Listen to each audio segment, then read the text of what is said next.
Sweet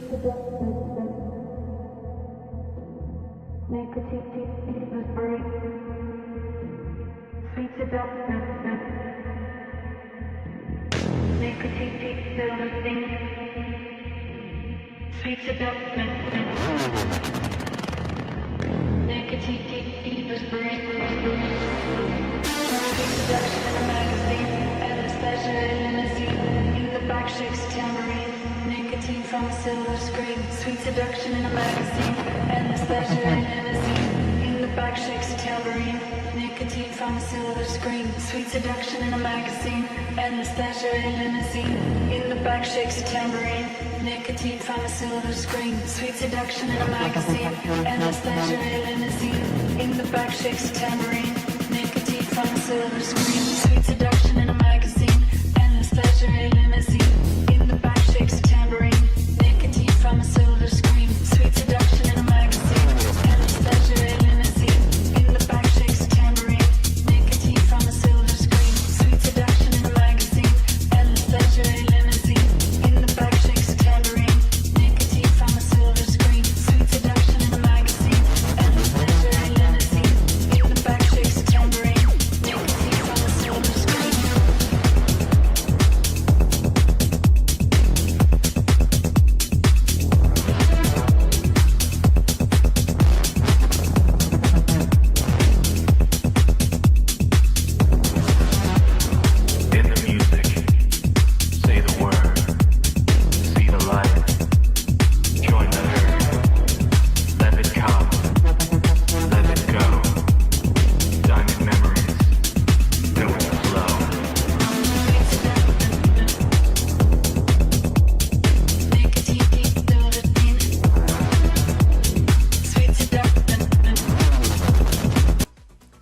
What up, Banditos? We are live. Happy Saturday. It's October 26th, just after 3:32 p.m. on... what coast am I on? The West Coast. You know what? And it's funny because it's pissing rain here in real world, just like it is in the game. It literally feels the same. It sounds the same, the audio and everything. Totally funny. That's my life.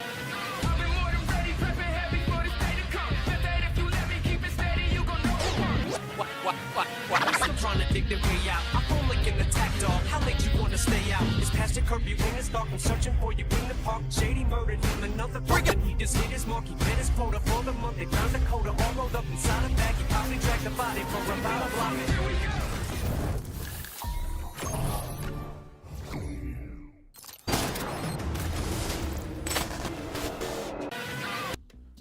Here we go. Here we go. What up, Banditos? All right. We are just days away. Can you believe it? From Season 2 launching on Tuesday. And we're going to have, let me see if I get my dates right, on the 28th. Yeah, so on Monday, we're going to have a very early stream where they're going to reveal everything. So let's see if there's anything new. But we've seen a lot, right? But maybe there's some things that we haven't seen. So looking forward to that. So hope you join me. And then on 29th, the whole thing goes live. That's a Tuesday. And, you know, I think we're going to have to start taking bets on whether we have a delay to that launch or not. It's pretty painful on me because I get up and I get ready, which basically means I don't sleep because in my time zone, it launches typically around 3:30 in the morning. And so, and I have a couple of hours prep for the stream. So, you know, basically means I don't sleep. And then, you know, when they push it out by 2 hours and then that 2 hours turns to 4 hours and then that 4 hours turns to 6 hours, it's like, shit, I'm 6 hours just sitting here waiting for the stream. It sucks, you know, but I want to be there just like you guys do for minute one, day one, and kick it off and experience it. Also, so I can get those, you know, what's up videos to you guys. So for those of you that have to work that day, you can, you know, kind of chime in on your lunch break and, you know, watch these quick videos and know what to be excited about or kind of plan your game time. So either way, I hope they don't have delays, but we know, we know how it is around here. Doesn't disappoint. But So this is what we're going to do today. We've been kind of working our way around on all of the updates that the devs have made regarding weapon rebalancing. And we're kind of trying to spy the ones that are going to stand out for the coming season so that you can get your builds ready or level up your expertise into these weapons or go and farm these weapons if you don't have a good one, especially if you're a new player. And yeah, we got some interesting ones today because today we're going to be working on SMGs, and this is always a crowd favorite, right? I mean, who doesn't love SMGs in the Division 2? And one of the good things is that, you know, when it comes to SMGs, like, this game does not disappoint. It doesn't. I mean, there's not really a bad SMG in the game. Ha! That's my boy! Appreciate you, Lousy. What up, Orphan? And so, Pips, 11 months. Love you, bro. What up, Dissident? Dissident back.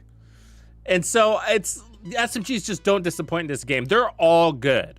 And I invite you, when you have some downtime or when you kind of get settled in or when you're bored, which happens in this game, especially in the late part of the season when everything's kind of quiet, explore the SMGs. That'll light some fire in your pants a little bit because I'm telling you, they're all good. Even the ones that you wouldn't think, like the UMP or the M1928, the M1928 is basically the stick mag, you know, World War I, World War II SMG. And, you know, you would think, oh, it's got a low RPM. This thing is probably going to suck. And I thought that too. But the reality is that it doesn't. It's a really good SMG. And there's unique attributes that come out of these. It's not all about RPM and power and mods. Some of them have a more unique firing pattern to them. Like, you know, the weapon's design, it comes inherent. With the weapon, there's nothing you can change about that. And so a lot of SMGs kind of have this circular firing pattern where some of them kind of shoot straight and more steady and straight. And that's great because you can get more range out of those. And so that might influence what talents you end up putting on that SMG. And it could kind of take you down that rabbit hole to start exploring different LMGs that you wouldn't typically love. We all love the vectors, and we're going to be looking at those today specifically because they've undergone some changes that we're going to be interested in. But some of the slower ones, like the SMG-9 is another one. It's kind of a mid-range speed one. It's at 875 RPMs. That's getting a lift to 1,000 RPMs, and that's pretty exciting, right? So let's take a look at these bad boys. Can you guys see that okay? Do I need to zoom in? Let me do that. All right, let's get that big, nice and juicy big for you. Okay, cool. So we're looking at the SMGs here. Let me pop this open. A little bit big. So the AUG is one that I don't use, and I'm not sure if I don't like it or not. The Banshee is getting a nerf. So that was the recent top tier. They just made the top of the list. So, you know, I don't know what to tell you, but now it's not. You know, so it literally was just buffed to being the best SMG in the game. A bunch of people probably went out there and rolled expertise into it, and that sucks because they took it back down. 50 RPM, a little bit of damage. I mean, that's a straight decrease into its DPS on both ends. But a little better reload time, so you got that. The MP5 is not my favorite, but a lot of people really like it. The MP7's better. It's got a nice RPM, but they stepped that one back. The MPX has always been kind of in the middle of the road. They took down its base damage. Not the end of the day. Not the end of the world. The P90 gets a big nerf, huh? On the damage side, I mean, look at that. That's a big drop, man. 11,000 off of its base. I mean, they're obviously giving it an amazing RPM lift, but that kind of hurts there. Let's see here, scrolling down. The SMG-9, you got to try that one. I really enjoy that weapon, and they gave it, I think, more of a buff than a nerf there. That's going to be cool filling into with the RPMs. I'll probably won't showcase that towards the end of the season because it's not going to shine to be like the very best SMG, but it's going to be like, hey, if you're into different weapons, if you love going off meta, this is going to be one to try. I love that gun. The 1928 gets a little bit of a buff there. So just a tiny little tick up, but it's going to be the same. The UMP45 gets a little bit of a nerf. Now, those used to hold pretty close to each other. The difference between the two is that the UMP had... the UMP has more mods, where the 1928 doesn't. The 1928 is really just all just raw damage. And then today, we're going to be focusing on the Vector, specifically the Vector 45. The Vector 9 doesn't really stand out. I don't know if you guys anybody really likes that one. I mean, it's not bad, but like if you had to choose between the three vectors, it's going to be the 45 or the TAC. Now, the tactical vector before used to hold the best DPS in the game from a base perspective, you know, talents aside and all of that. So it looks like they're tacking that back a little bit. And then they're bringing back the Vector 45 a little bit too. Now, this is what I don't like. So everything stays relatively the same with the Vector 45, but what they did is they increased the reload time. And what sucks is, like, I don't know about you guys, but I've always thought the reload time sucked on this weapon. So, like, it's like for an SMG, you want really fast reloads. And the base reload at 1.9 seconds was okay, you know, but when you put the mag on there, it pushes it up to like 2.2 seconds. And so now that's going to go up even further, and it hurts. You know, you can feel that reload. But that's where we're going to start today. And the reason why, let me see if it's on this page. It's about the talents. Let me see if the talents are on this page. The reason why we're looking at the Vector 45 is because they're doing a major buff to Killer. That's not here, but Killer. Let me find this thing. New gear, weapons and talents, balancing weapons and talents. Let's see, it should be here. But Killer's getting like this huge change. Have you guys seen this yet?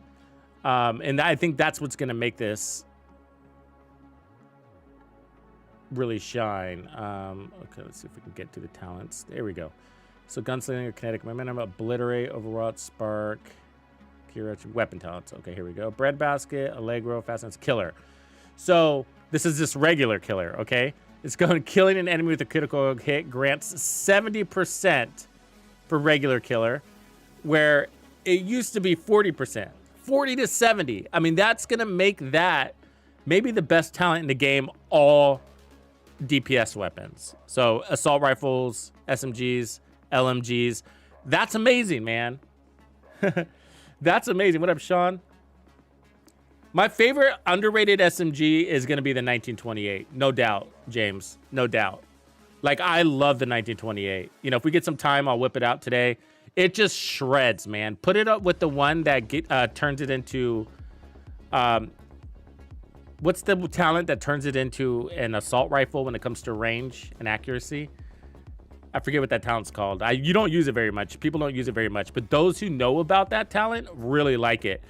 And I was always kind of like, I don't get it, man. I don't really get it. It's like, why not just run an assault rifle if you're going to turn an SMG into an assault rifle? And it doesn't make sense to me on all SMGs. It doesn't. But on some of them, it really does. In the 1928, it's just like, well, it doesn't really need any power. It hits really hard.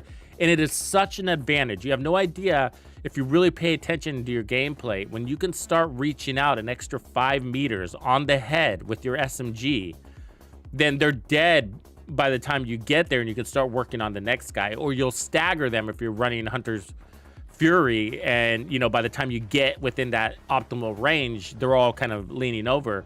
So it's like, to be able to get a couple of shots out on them on approach as you're running and gunning with that talent is really good. Anybody remember the name of that talent? Something with an O, isn't it?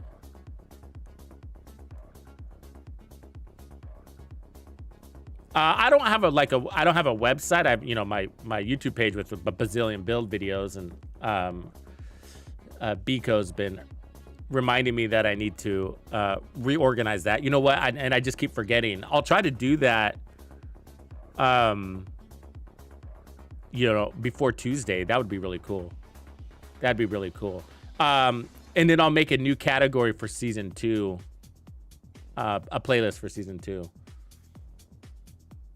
So yeah, going back, let me take this page down here real quick. So, well, real quick. Okay, so this is what we're looking at. So this buff is not in play until Tuesday. Okay, so, but we're looking at 90% critical hit damage for 10 seconds. That's what we're building. That's what we're going to be building around today. Okay, 90% crit hit damage. So the one in parentheses is the perfect talent, and that's why this weapon. Let me pull it out here. It's in my stash. Is going to be the one to keep your eye on for next season, and probably going to be the best weapon. And I think they're doing that on purpose. It seems like from these rebalances, it looks like they put a lot of the weapons that have been at the base or the core of the Division 2 back on top. The Dark Winter is just like the Division 2 SMG. It's just like, it's everything about it is the Division 2. The White Death is back on top. That was another one. So all the Pestilence is going to be way up there on top. You know, not always about DPS, but just about likability. So the Dark Winter is the Tactical Vector 45. So if I...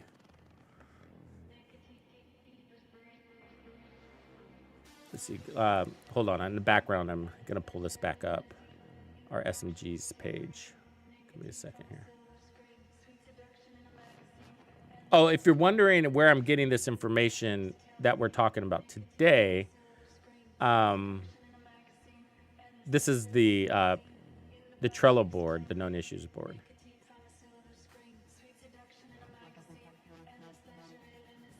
Which page is this one? New gear, balancing weapons and talents, maybe? Yeah, okay. Pull this up again. SMGs. Okay, switching back over. There we go. So let's scroll down to the bottom here. So we're at the Vector 45. Okay, so that's what we're looking at.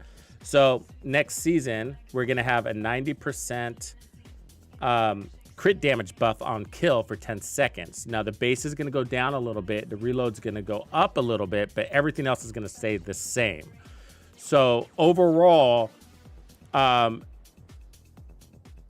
little bit of base damage isn't going to mean shit when we're getting that 90% crit damage buff. So we're not worried about that. So I think we're going to be okay. But one of the other things I wanted to mention is the Ouroboros. It's not on this page. It's on a different one. But that one's basically getting a nerf to the ground. I mean, I wouldn't even, it's really going to be hard to say it's even worth running. Did they put these on this page? I'm not sure it's on this page. It might be a different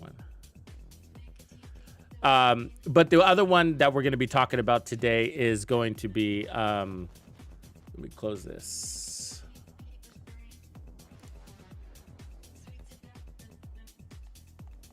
This one, the Chatterbox. So the Chatterbox is getting a big buff, mostly to the RPMs. It's base RPMs. While you're looking at this, let me pull it up. It's going to be an interesting one. We'll see. They keep rebalancing this thing like all the time, man. And it just doesn't get there. You know, why isn't everybody running? This just got a buff. And why isn't everybody running it? Everybody was all excited. It was going to be the weapon, right? And people aren't running it. I mean, it's cool for a minute, right? Who doesn't like running it for a minute? The problem is that how it plays out, it is just a different reality. It's just different, you know? Sorry, I always have a hard time finding the exotics. Give me a second. Where are you, exotics? Balancing, exotics. That's gear set. Okay, it's not that one. Balancing weapons.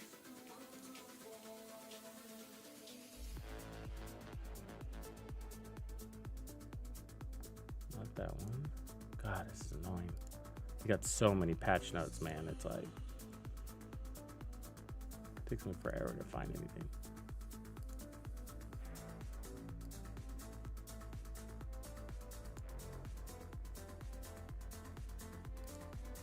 Okay, found it. Yeah, here we go. Okay. Let's pull up the right page. talents, brand sets. All right, here we go. So let's let you guys see it now.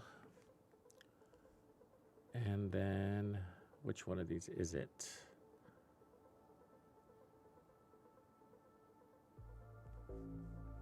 Chatterbox.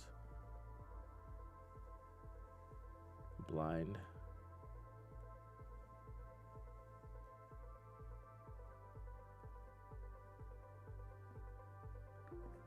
Oh, there it is. Okay, so the Chatterbox base damage goes down from 781 to 39, so not a big deal. But its RPMs goes up from 700, which was horrible. It felt really bad, to 850, which isn't like amazing, but it's better because it's going to scale from there. And then the reload goes down to 1.92, not bad, and a little bit better optimal range. The Ouroboros is losing base damage and RPM, and they're pushing the reload up. Those were all the great things about it. It had lost its mag size for a minute, but they brought that back.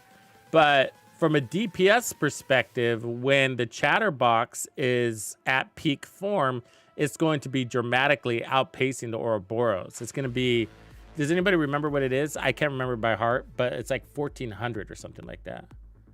So maybe even 1600. It's crazy, but it ends up outperforming the Ouroboros to the point where it's like, why would I even run to Ouroboros from any of these weapons that we're talking about today?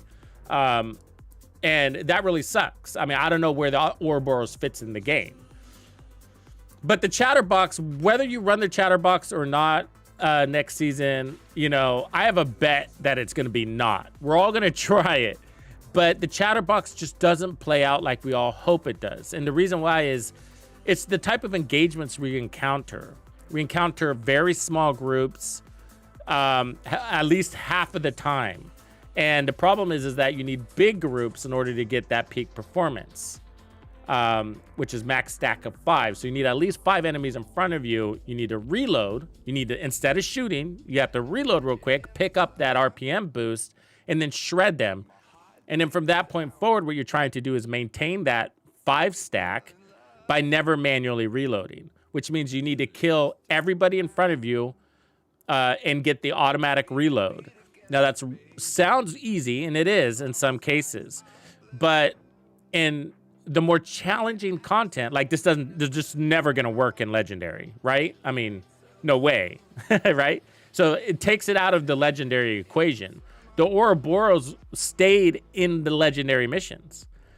So the Chatterbox doesn't make it to Legendary missions. So this worked for both content. This works for just heroic. And then the open world, you have a lot of elites, like when you're taking control points, a lot of elites, and it doesn't have the damage to kill those elites.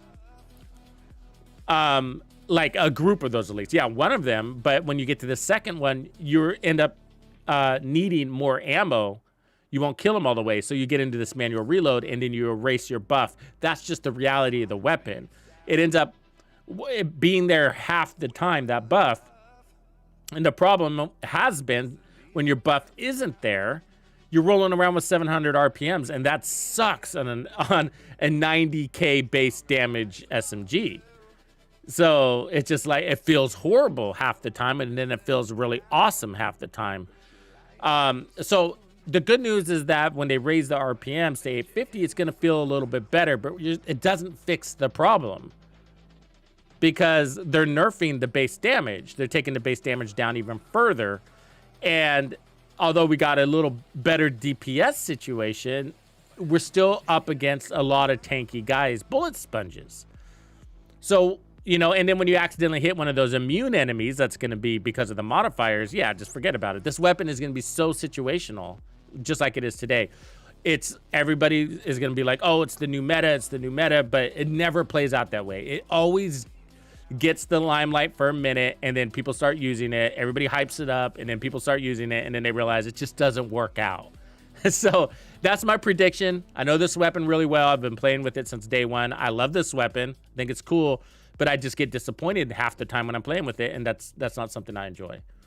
So Killer, is where, so that's my speech about that. But killer, so I think killer is going to be where it's at when it comes to SMGs.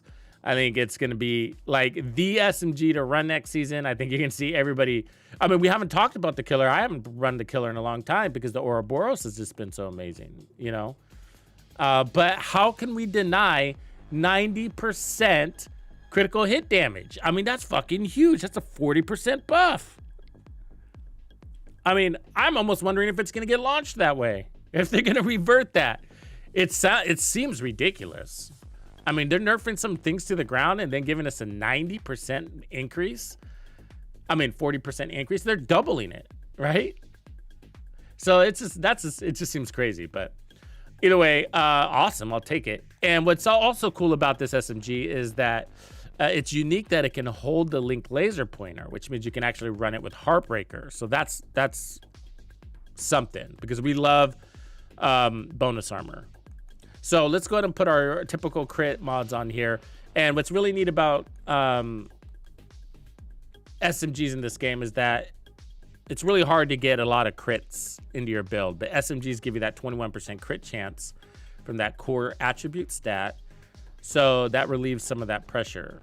And so if we look here where we're at already holding this gun, I'm at 57. So we're basically reached our cap at 60. And so I can build everything else to crit damage, which still isn't great because we all run gear sets nowadays.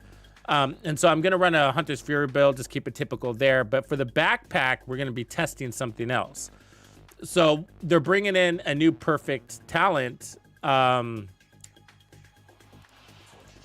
me see if I can find it here, but it's the perfect, what do we call it? Well, let me just put it on. Versatile. So we're getting perfect versatile, and it's really strong. It always has been. And it works best with an SMG shotgun combo. But there's problems with it. And like, it makes it difficult to run. And that's because of how our talents work. So for example, let's take a close look at it. So it amplifies total weapon damage for 10 seconds. That's great damage, right? That's after all your other damage is said and done. The amplified damage is going to come and wrap it up and then throw it on top, another damage figure. So when you're swapping between your primary and secondary weapons, if they are different, so this means you have to swap weapons every 10 seconds to get that burst of amp damage. But it's going to be 35% between SMGs and shotguns as long as you're playing within 15 meters, which we always are. Great, right? Awesomeness. But what's wrong with this? Why won't it work with Perfect Killer? Well, killing an enemy with a critical hit grants 50% critical hit damage for 10 seconds. It'll be 90. But as soon as you swap weapons, you lose your buff. So, excuse me. In order to get this to work, you have to time it out so that, I mean, you can't get it to work, but you have to keep your timing. And so that's what we're going to try to do today. So what shotgun should we run? Do I have a shotgun here? Shit, I might have forgot to grab one. You want one to complement. So something like the Calibre we could run. It's kind of slow, but I'm thinking like the light glue. I mean, the Super 90 could be good. The Calibre doesn't work. Well, it does work because I can swap whenever I feel like it. That could be cool. But I was thinking about running Killer on the shotgun too. You know, Killer on both sides. Because, here we go. This is Super 90 with Pummel.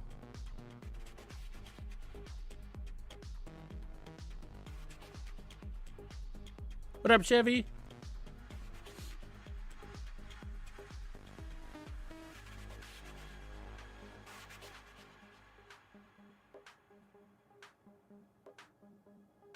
Yeah, that's right, Rising Reap. Yeah. We all love it. We all wish it worked better than it does, right? It's only good for that really easy content. Yeah. So, which makes it a good entry-level weapon, right? So if you're like new to the game, that's a fantastic weapon because of all the content. You know, if you're running missions, you know, on heroic or challenging, whatever. I mean, it works great. Works great. I mean, the Calibre, we can run the Calibre. Because the reason why is because when I swap in or out of the Calibre, it doesn't affect my damage.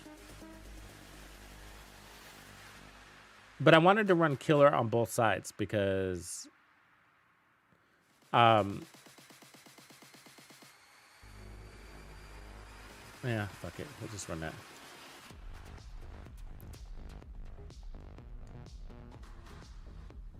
So I got reload speed,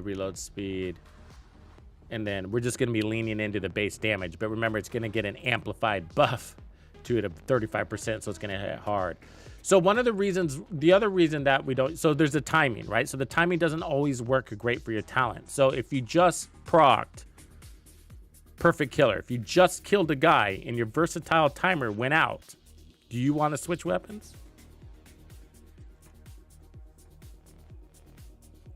Because you're going to switch to your other weapon, you're going to lose that killer buff, but you're going to pick up your versatile buff.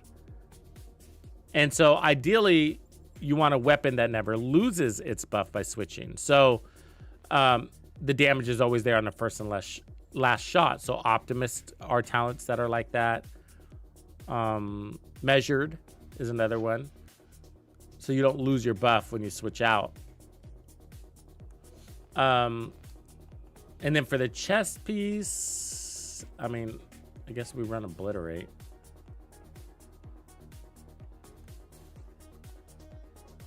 We could also run the Hunter's Fury chest piece, which isn't bad too. But I don't want to go get it.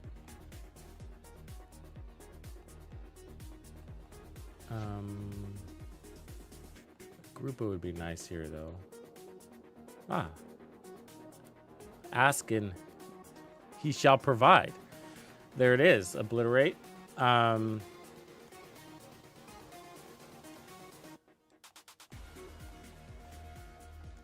then crit damage, and then I'll go ahead and put on one protection from elites. I'm sure we're gonna need it.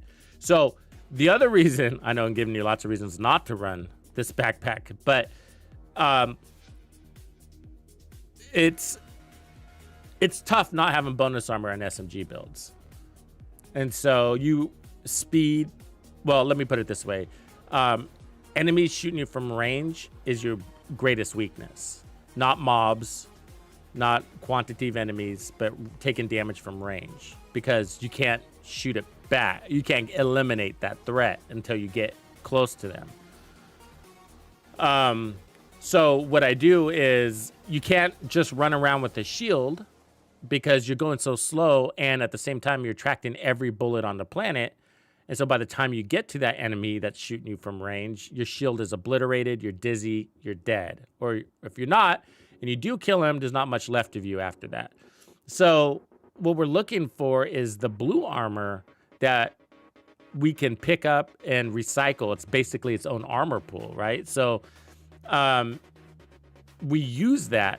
We drop our hard shield and we use our blue shield to approach that enemy, and we'll let him shoot that blue shield. But when we get to him, we're still at full armor, or close enough. So that's why bonus armor ends up being the best thing to run on SMG builds. I rarely run an SMG build without it. It can be painful, but we're gonna go for it because we're gonna try this backpack setup. Let me see if I can find the perfect talent version. I think it pushes that to 45%, that damage in the backpack.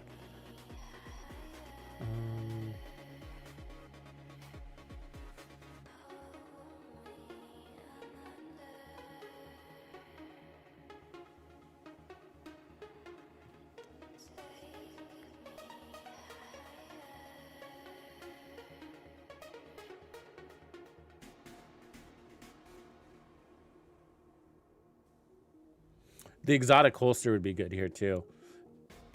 So if I was running this build next season, I'd put the exotic holster that's going to be called Centurion Scabbard. Have you seen this thing? So it's a weapon swapping thing too. So swapping weapons will give you bonuses one at a time. So 20% rate of fire, yes please. Plus weapon damage, yup. And then the other one's mag size and reload speed. That's all. These are awesome. Those are awesome buffs. 12 seconds long. Or until the next weapon swap. I mean, those are really good, guys. I would totally, what I would do here is put on the Hunter's Fury chest piece, which is a pretty good chest piece. And then I'd run this holster instead. Let me see if we can find this backpack. There it is. Perfect versatile. So 10 seconds, that's the same. So it's going to be 45%. So we get 10% more amp damage. That's not a little bit.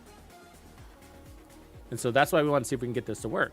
So if we can get 10% amp damage, and then we'll run that new holster. I mean, we're rocking us. And this is this is 90% crit damage on kill. I mean, that's crazy, right? You can be swapping weapons all the time. And then you're going to get, by doing that, you're going to get a backpack buff and a holster buff. And then I'm running Palisades for 10% armor on kill. We're running the Hunter's Fury set for 20, and then we'll run Gunner for another 10. That's 40% armor on kill. It sounds crazy, but without bonus armor, we're going to need it. You know, it's not as much as it seems. Let's see here. We need shotguns too. So shotguns, SMGs. I mean, wouldn't it be awesome if they just let us select all of these? How come they can't make that simple change? You know, I just want to stop coming in here and having to choose my weapons. Like, and I want to be able to change my specialization on the fly from wherever I am. I mean, that can't be an exploit, right? All right, so that's our build. But a shotgun with killer on it would be pretty sick too, I gotta say. The downside is when you switch to your shotgun, it's not gonna have the SMG. I'm sorry, the SMG type of crit chance. Which, by the way, I wanna see. We got crit damage there. Crit. I think we're gonna want to change this to crit damage too. And I might even be putting on more armor or protection from elites. There we go. So 57, 154. Good to go. So that 154 will turn to 240% crits next season. Holy crap, right? All right, let's see if we can survive. And pick our grenades. Yes. Yeah. And run that laser pointer with any specialization. That'd be cool too. I know, Odin. It doesn't feel like a lot. It doesn't, but we have a lot of armor on kill. I don't really pick up. It's a good thing. It's a good question that you're bringing up there, because I don't run a lot of bonus armor. I mean, I don't run a lot of armor unless I have bonus armor. Armor on kill is not a good enough reason for me to run a bunch of armor, because they're just going to shred it. But where I will look at the armor and why I might increase it is for my hard shield. So if my shield keeps breaking all the time, I'm going to get irritated, and then I'm going to want to roll into it. You know, so, but I don't just run around with my hard shield. You know what I mean? Because it's not because I don't want it to break, but I don't. But for speed reasons, you know, I want to be fast and I want to move quickly, and the shield slows me down. So I only pop it up when I'm within range, and the reality is I don't use it to survive. I use it to stop that micro damage, the little bit of damage that just kind of ticks at you over time, and then you end up having to use an armor kit. It's like I'm stopping that kind of shit.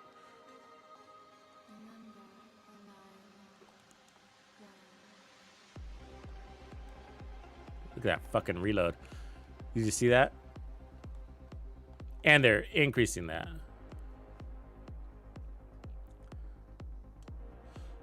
And so versatile could also be tough.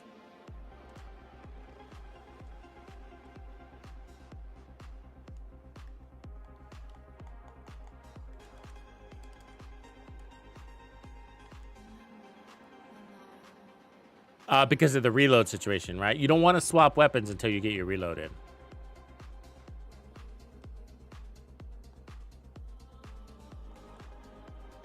And you also got to remember you don't get your buff, your amplified damage buff, unless you're shooting them within range. So when you're reaching like that, you're not getting any benefit.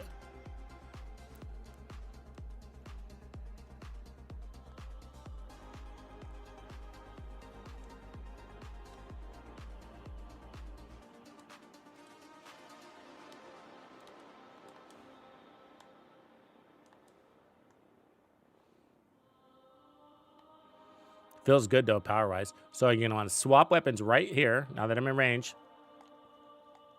Now if I can just figure out how to land a shot. Swap weapons. Will you remember me?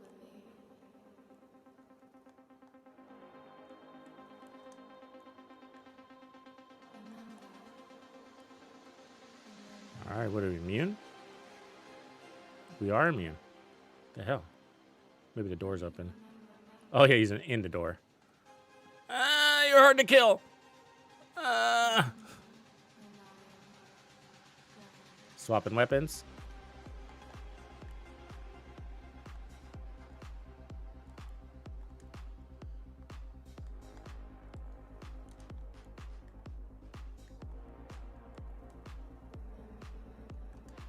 So you're just so much better off without a shield.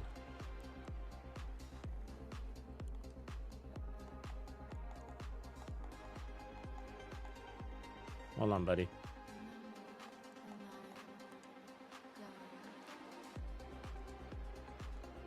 So I went toe-to-toe with a heavy, and he broke my shield. You know. You might make better life choices. Feels good, though. Remember, this is TU-21 damage, so this is going to get crazy strong. I'm getting excited. Because I haven't run this setup in a while. So I'm going to switch weapons.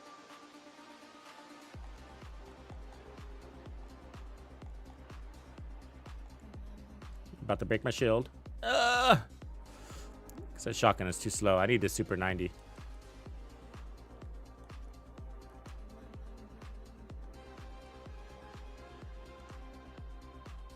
Ah! That's what happens when your shield breaks. No barrier protection. Or allies to spawn to, which is annoying. Yeah, no, the memento is awesome, Lord. I normally do, but I'm showcasing the new versatile. Because damage buffs or not, we want to look at realities. Is versatile a reality? And why doesn't everybody run it now? I mean, so they're giving it a buff, right?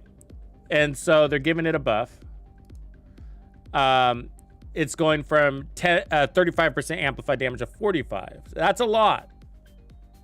It's a lot. I mean, that's way stronger than the memento. The question is power or survivability at this stage of your build. You know, and I mean, if you can have the power and your survivability, or if power is survivability, like a lot of us like to believe, and it is true to a degree, right? Kill them before they kill you, but obviously that's not always the reality, and it's not a get good thing, right?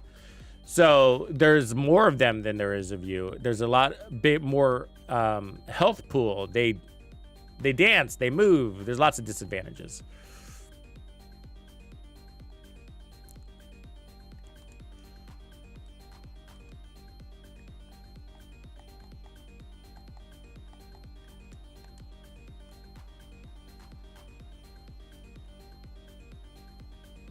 Trying to heal. Oh, my remote was not set right. Hold on.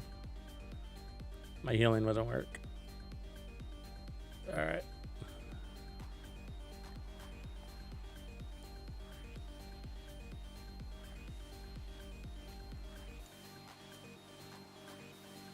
So what sucks about switching weapons is that all the time is that, you know, with the perfect or with the Dark Winter, that first kill is kind of painful, right? Because you have no talent there. And so you kind of resetting yourself every time you switch weapons.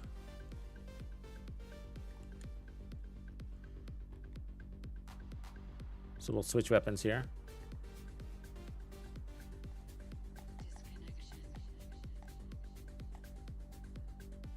Switch weapons. We just activated killer, I think. So you gotta, it's gotta be a crit to activate it.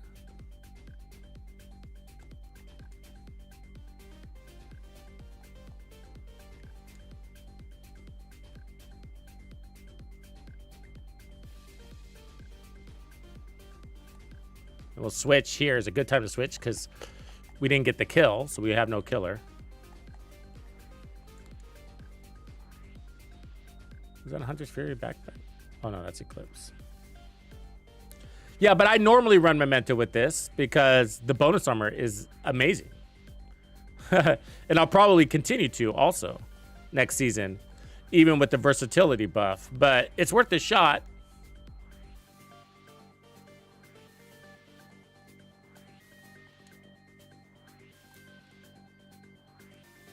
But versatility and damage from versatility has never been the problem. I think that's what I was getting to. You know.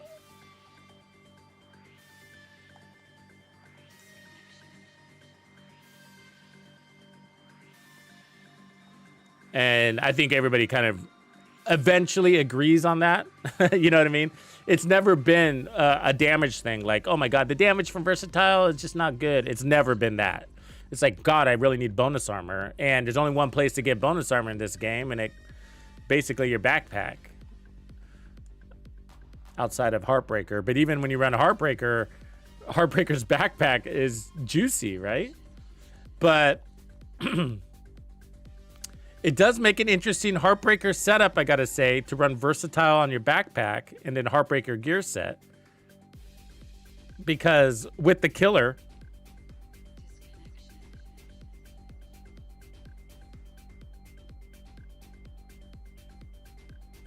I mean, shit, we should run that.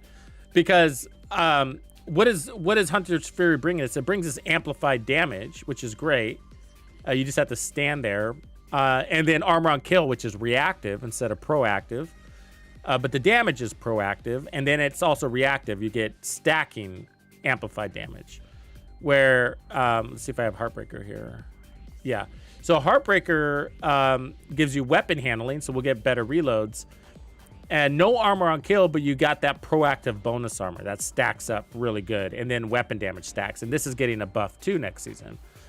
What are they giving us next season on this? Is it...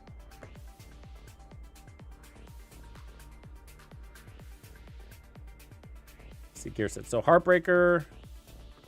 Let's take a look-see. 4 pieces. Pulse is the same. Refreshes a stack 1% bonus armor and 1.1 damage to pulse. So more damage. But the max stack is still 50, so you get there faster. So that's it. So you're going to stack faster, basically. What's interesting, though, is that from a vigilance perspective is that we could bring in the ACS shotgun, and that could be our, you know, to build the stacks up. And it's kind of an excuse to stack that up. And then we get our damage, and we get crazy bonus armor. And what's also unique is that this will host the laser pointer. So we don't have to worry about getting in headshots. Let's go run that build. I think that'll be sick. This, of course, I mean, everybody knows Hunter's Fury is amazing, right? We get it? All right. Yeah, let's go here.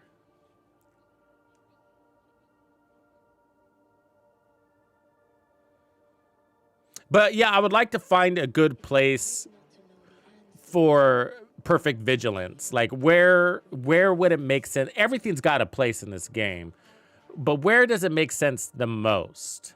You know? And the reason why I'm running the Memento and most of my SMG builds is because I need the bonus armor to play faster, to play more comfortable, to kill faster. The whole thing goes better, smoother, faster. Faster is the key word there, right? It's the bonus armor that does that because I don't have to be so cautious. And Heartbreaker fixes that problem.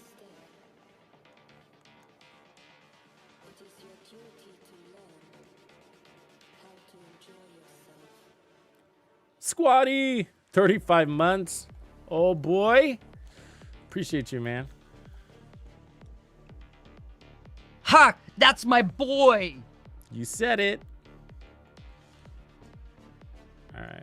Let's see if I got all these pieces here. What do I got? I don't need you. Heartbreaker gloves, so we can run crits everywhere. Crits. We're gonna want some armor. Because once I got bonus armor, then armor becomes more appealing to me.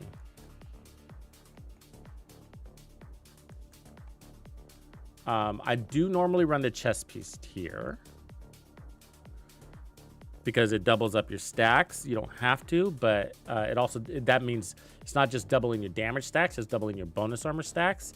And the backpack is looking really good too. But with this one, if you run a shield heavy, you can go catharsis. But with an SMG build, we're typically moving around too much to stand in that heal. So the coyote is better. But the reality is that I'd run that new holster here, the new exotic holster we're getting. That's what I would run. And then that would be Heartbreaker there. So let's go get that laser pointer. I should have gone over here, I guess.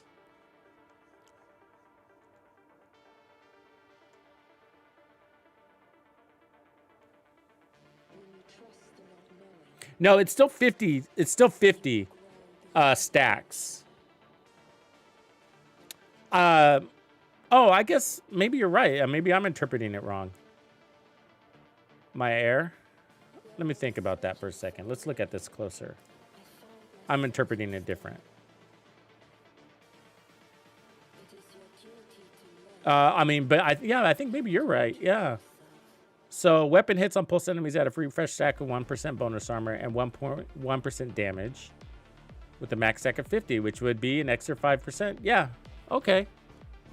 I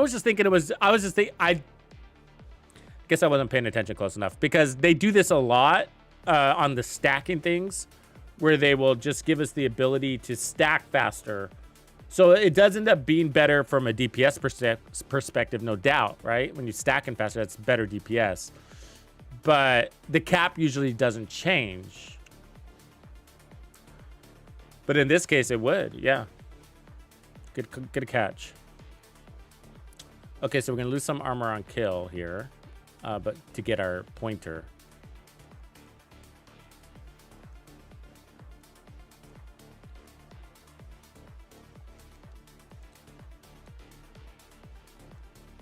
And then that also means we lose crits.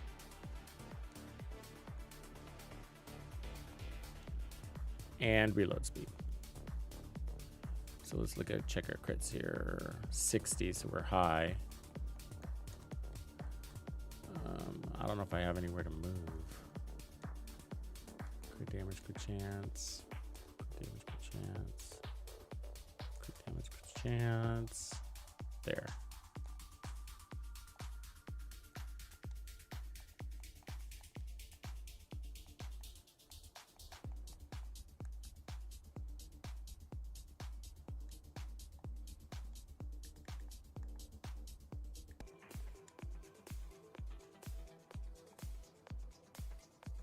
All right, so with this one, we're going to get 5% more damage. We are going to get 40% more crit damage. And then we're going to get 10% more amp damage. This is all the buffs that are coming to just this build next season. So 10% amp damage, 5% more increased weapon damage from the gear set, 40% more crit damage from killer, and then we're going to run the holster, the new exotic holster, which is 20% more RPMs, 20% more weapon damage, and then reload speed and larger mag on swap. The build's gonna get good. Hunter's Fury, no doubt, will also work. But I think just losing the bonus armor, it just really isn't worth it. And this build is particularly designed to integrate the new backpack talent. Perfect versatile. Now, the catch is, though, this one I'm running with Palisades. What are they putting it on? I think they're putting it on the new talent, the new brand, right? What's that new brand called? Let's look.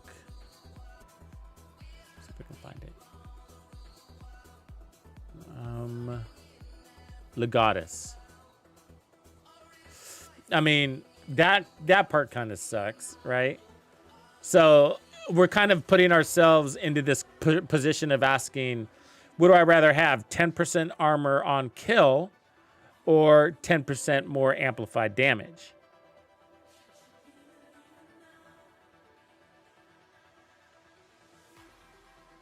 I don't like that question. Because on this setup, I might say 10% more armor on kill because my damage feels pretty darn good.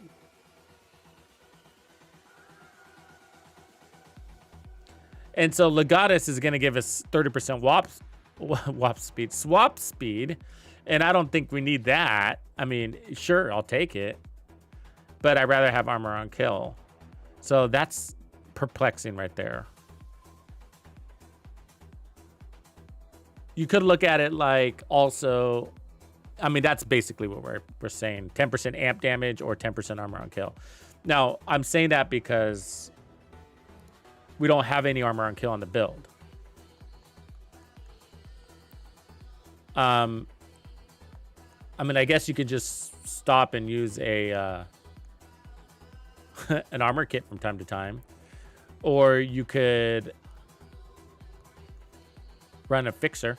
That's probably the smarter choice. I like my decoy though. Decoy does a lot for me. But without armor on kill, you're going to need a fixer. And we can pull out more repair. We got a skill tier, so that's helping. The skill tier is also helping our shield. So we're at a tier 4. We can run more armor if we want to. I felt pretty strong, and we're going to get stronger. So another armor core wouldn't be a bad thing. But 1.3 felt good. I don't feel like I had to. Perfect Entrench? You want me to run Perfect Entrench? Is that a suggestion? They keep trying to make Entrenched work. Some of the buffs that they made, it's like, oh, come on, guys. You think that's going to move the needle? Get people to work? Use it?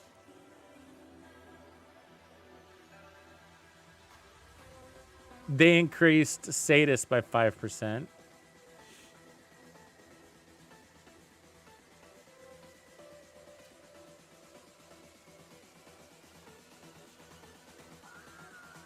Let me see if I can find...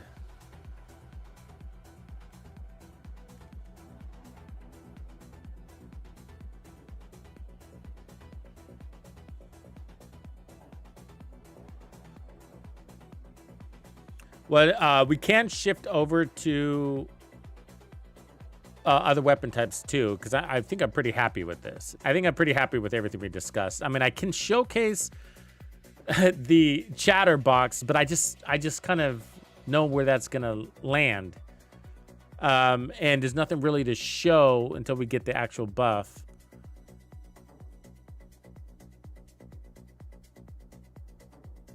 On that one.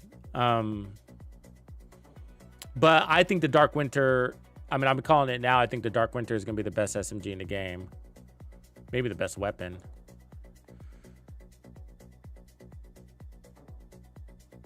I mean, that's just going to be nuts, 90%. I'm curious to see if that holds. We'll find out on Monday, right?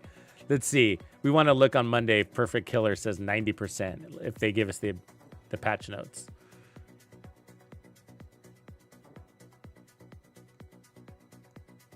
Otherwise, we have the Bighorn is going to be interesting. So I can put together my Bighorn build.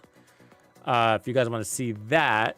No major surprises there, but let me pull up the Bighorn. St. Elmo's Bighorn. What's going on with your Bighorn?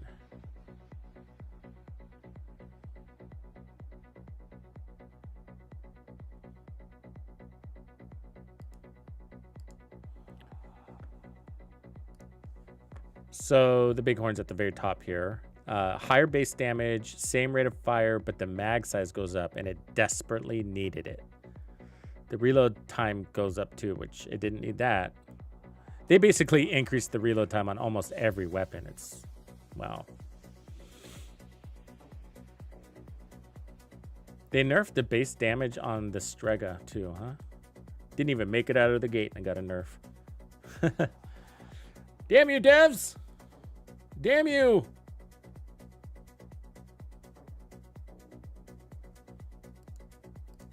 So I got a pretty decent build for that. The Bighorn. Let's see if they put the... If we see a mod change. I don't see anything else on the mods. I think it's just the damage. Yeah.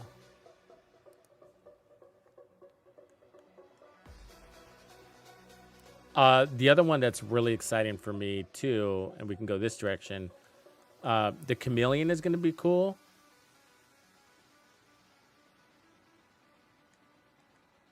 Yeah, maybe we should do that next. That one hasn't gotten much love in a while, has it? And it runs like an SMG. So let's do that one next. All right. And then I like mine with a striker.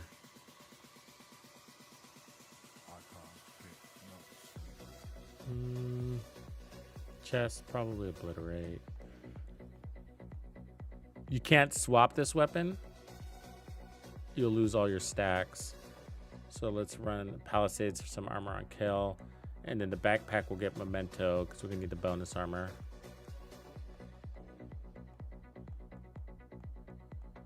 And gloves. See, you don't want crit chance really with this one. I'm not sure I have anything better right now. This weapon brings in a lot of crits.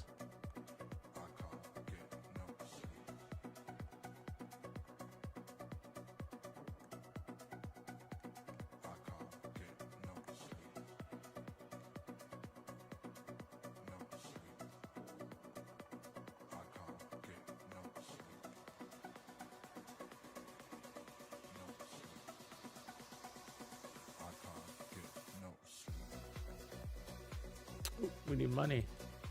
Let's crack open that watch, folks.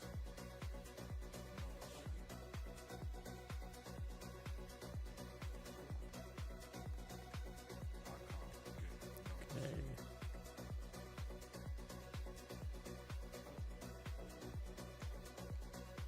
Anybody using the Chameleon right now as one of their main weapons?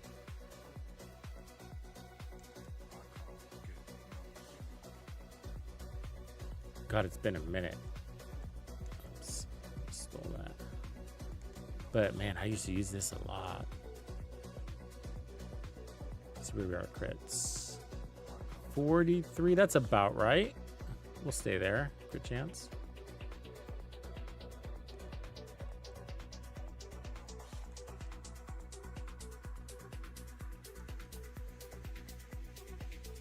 That should be enough.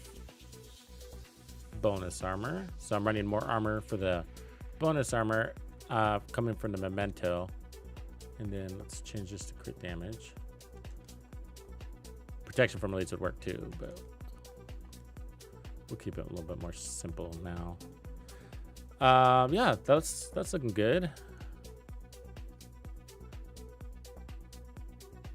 So okay, so if we look at our stats, it says 43 and 117. But when you look at the gun, it does a lot for us. So 30 headshots, that's going to stay the same. That's going to give us 20% crit chance. So that 43 turns to 63, capping at 60. And then 50% crit hit damage. So if we look at our crit damage, again, that's going to be 170 basically. And then going back, this is what's changing next season. So instead of 75 body shots, it's only going to take, I think it's 60. Less required stacks. Where did they write that down?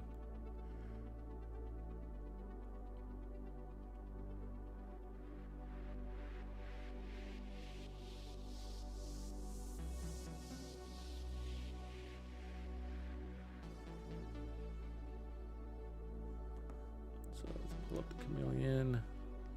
The Chameleon is right there in the middle.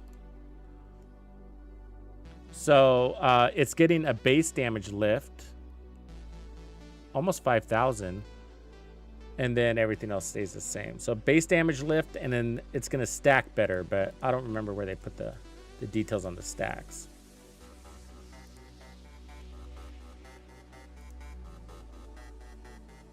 I mean, you would think it'd be right here.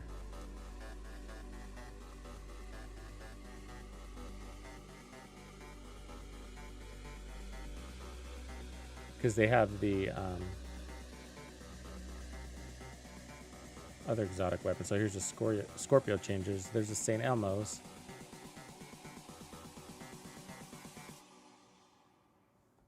It's going to be on one of the older ones.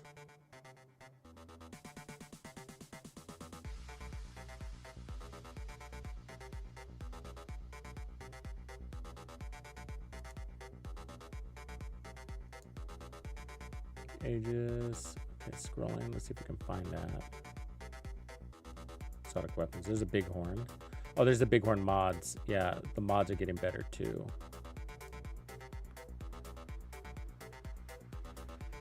Wow, 10% more headshot damage.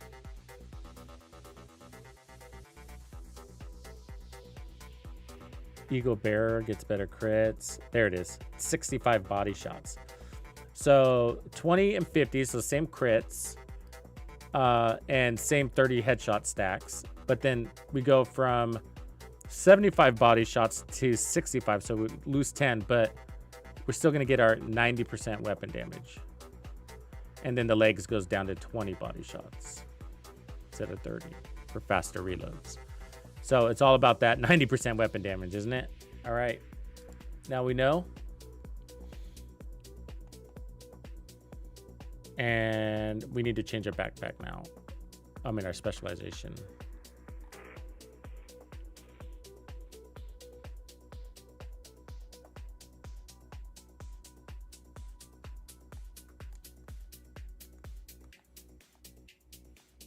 So yeah, we're going to swap this to an assault rifle.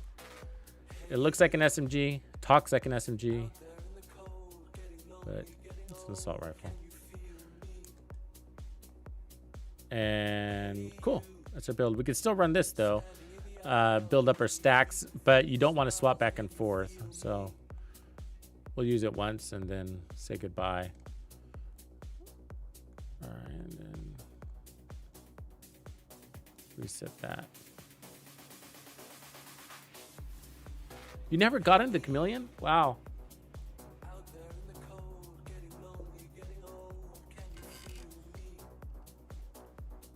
Pretty good. It's really fun with the golden bullet. Isn't that going on right now?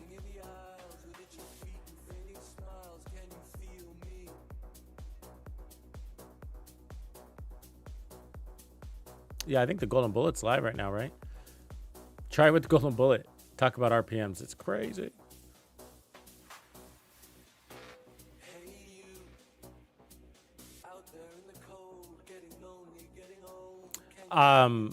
I've always said it's better than the Dark Winter.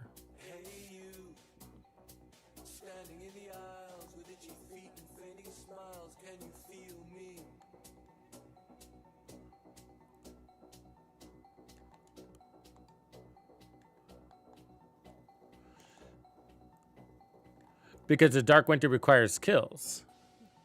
Chevy, 30 months. Love you, man.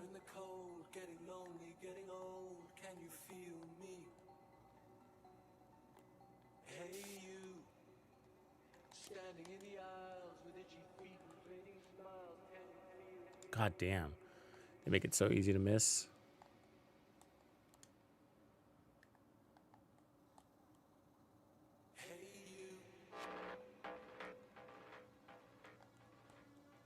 God damn.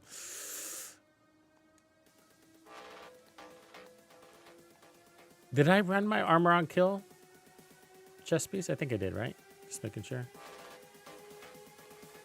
I couldn't get to my trophies fast enough, though. There's too many angles they were hitting me on.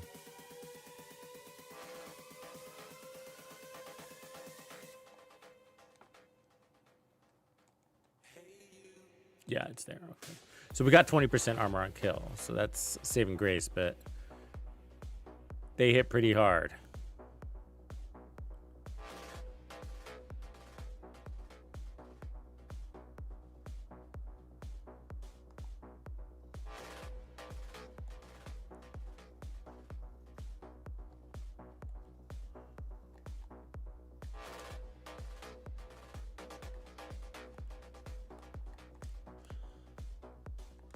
So I always think, you know, the question is like, what do you start off with first? Those chest shots or head shots? Body shots or head shots? I say head because some of those shots are going to count as body shots anyways. So instead of losing credit for those.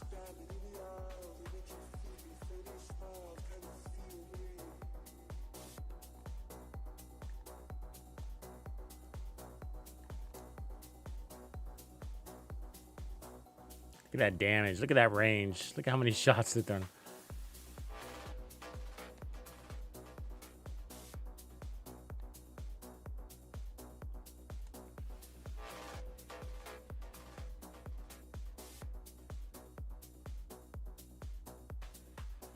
So I like my decoy.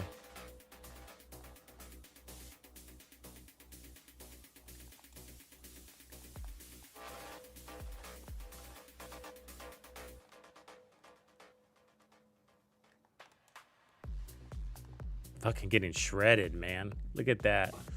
Damn. I should get my decoy out. They're hitting hard. I'm running not a little bit of armor here. That's a, what are we at? 3 armor cores? 4 armor cores? So that's plus the bonus armor, and they're chewing through it. Let me put out my decoy. Take off some of that heat.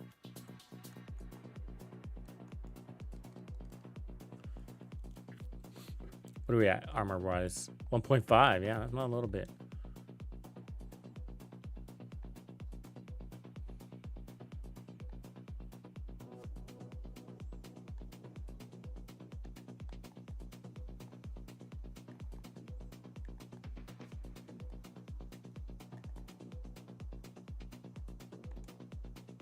Just so accurate though, aren't they? That turret. The caliber of that turret, it should be bouncing all over the place. It doesn't, though. It's a laser.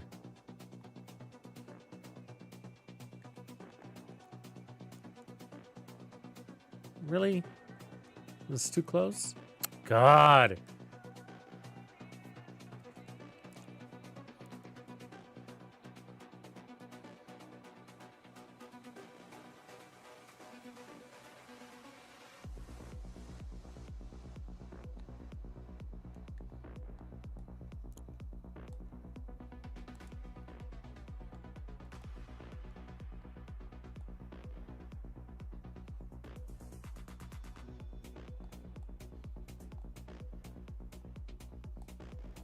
There we go. Got our stacks.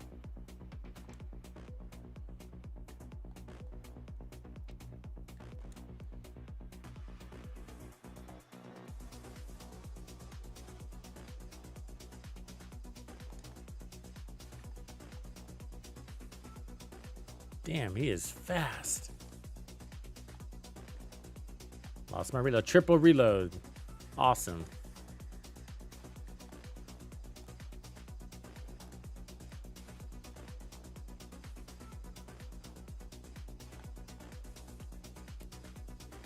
Really? You think you're far enough away?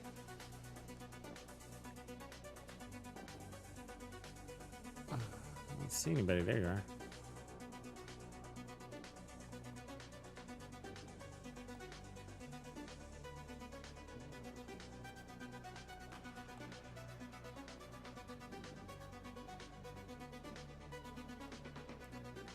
There we go. Full buff.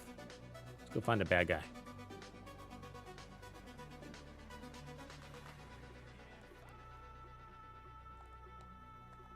1.131.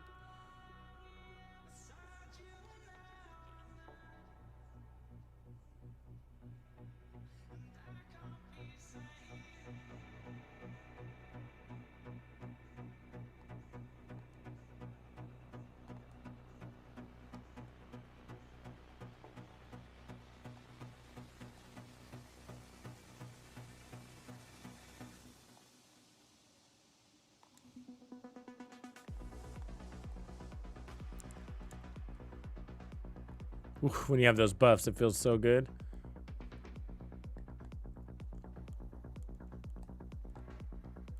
You should run this with Hunter's Fury if you haven't tried that too, by the way. Works great with Hunter's Fury. It plays within the range, you know. It's not a long range assault rifle, this one. Someone likes to play close.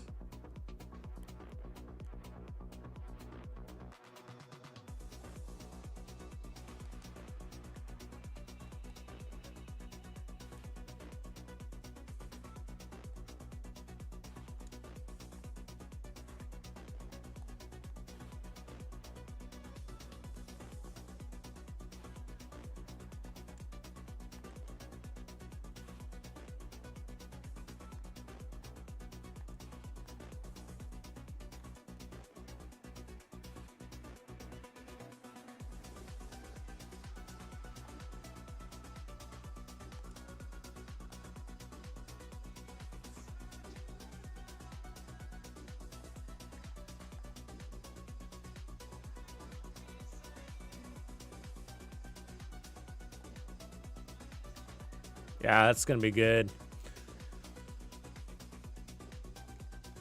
I mean, it's not going to be like a magnificent change, but definitely, you know, a hint towards quality of life. I mean, 60 stacks, 65 stacks from 75. It's going to help.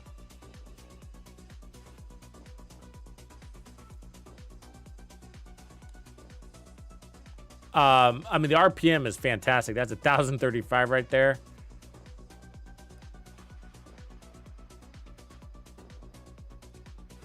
And what's really neat is, what's unique about this weapon, look, I still have my stacks. So it carries over from room to room or fight to fight. So when the fight ends, it'll save your stacks. So the only way to lose them is if you swap weapons. And I go back and now they're gone.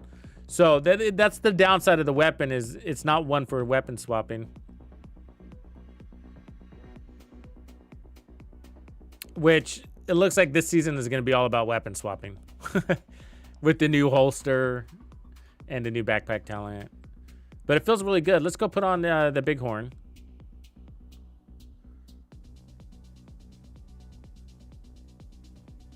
Raw Rowdy! Gold, baby, gold! Ha! That's my boy! Thanks for re-upping, bro. Rowdy Rowdy Piper. Rowdy Rowdy Pipster. You guys remember the Rowdy Rowdy Piper? Any WWF fans? Boy, oh boy, wrestling has gone a long ways from where it used to be. All right, Bighorn, Bighorn, Bighorn. So let's put this thing on. I'm going to change the build a little bit with it, but let's take a look at this. Find the Bighorn. All right. Pulling it up. Bighorn. So when scoped, switch to semi-auto mode. Same-o, dealing same-o. Headshots grant plus 6% headshot damage now. Stacks up to 25 times. 6%. So where are we at now? Right now, headshots are at 4%. So that's plus 2%. Wow.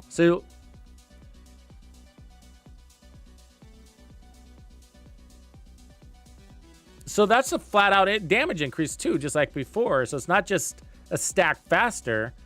It's 6 times 25 now.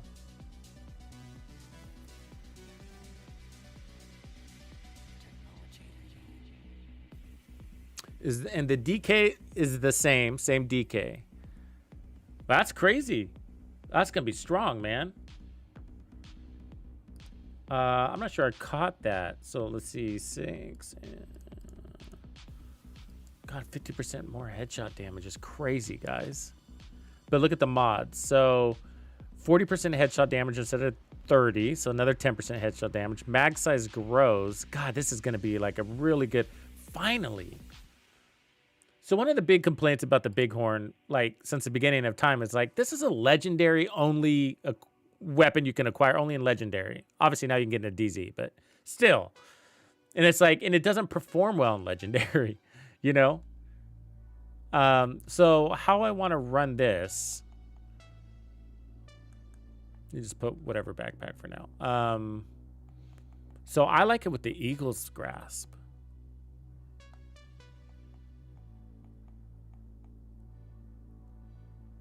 So like there.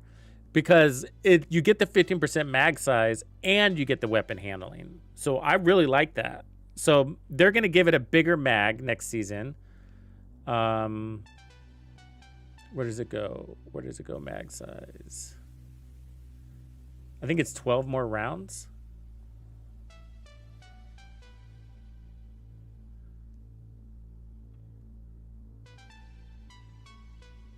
Sorry, the way they do their patch notes is annoying. You have to hop all around the place.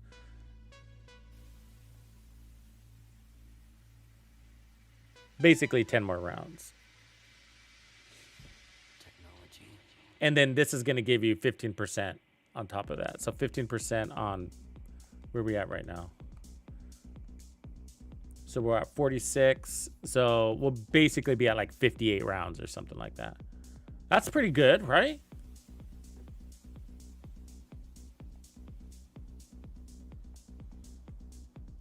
All right, so how do I run this? Striker backpack, probably. Which, yeah, that's what got a nerf, but at the end of the world on that one.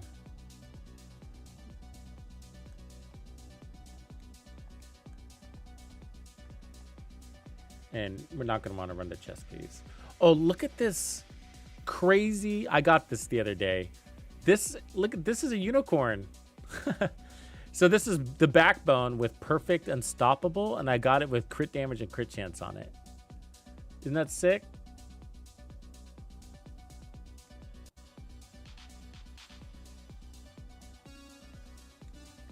All right.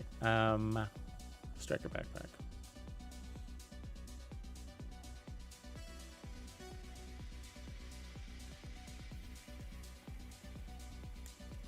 Yeah, no, nice. I felt pretty lucky about it.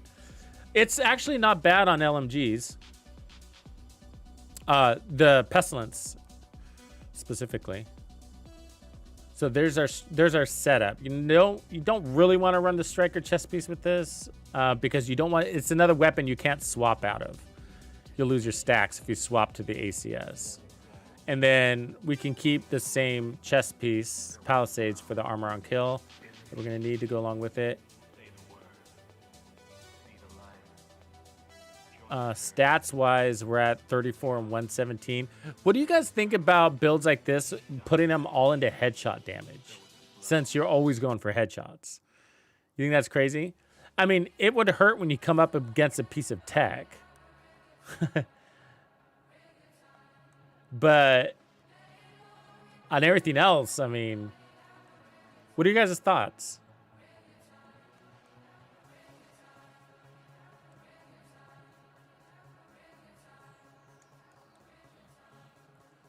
Because the reason why I say that is the deal with the Bighorn, and why I've never been a big fan of it in the past, and I'm still not that big of a fan of it, but it's getting better and better every season, is that it's not like the Eagle Bearer.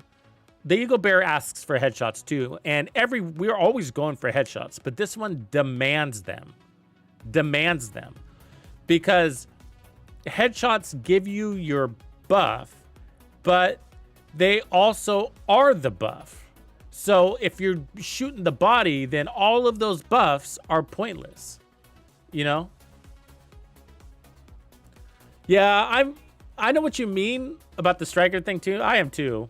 Who isn't, right? But what else are you going to run the Bighorn with? Honestly. Because it picks up on the RPM thing. That's sort of why that's the only reason why I'm running it. But we don't really care about crits with this setup is where I'm getting. I mean, we can run it with Hunter's Fury. We could do that. Get the armor on kill and then the amp damage because we're playing in that tight little range. Negotiators, but then we're going into crits. Umbra's crits too. And then Heartbreaker requires the pulse, which we're always going for the head. So that one kind of works. We could try that. But let me finish that statement. Do you see where I'm going with that? This one doesn't just say, hey, shoot the head, you get a buff. It's shoot the head, the buff only is for the head. So you're talking 100% headshots. And that's why it was painful in the past, because Well, it has a really good reload speed, and they just nerfed that, but that's too bad. Because you're reloading all the time because you're always going for the head, which is a small target, so there's lots of misses. But they at least gave us a bigger mag to compensate for that. Yeah. Yeah. Like on the last build, Rowdy, like with the Chameleon one we were running, totally don't have to run the Chameleon with Striker. It's just kind of glorifying the RPMs there. But the Chameleon is really good with Hunter's Fury because it plays like an SMG. You're not getting the SMG buff, but you're getting all of the amp damage. Totally do that one with Hunter's Fury. It feels really good. But I don't know if anything makes sense. The Bighorn doesn't really make sense as a all high-end build. I mean, you can, but there's no real benefit to that. Because it's kind of weak. All assault rifles are kind of weak. They need serious pickups, you know?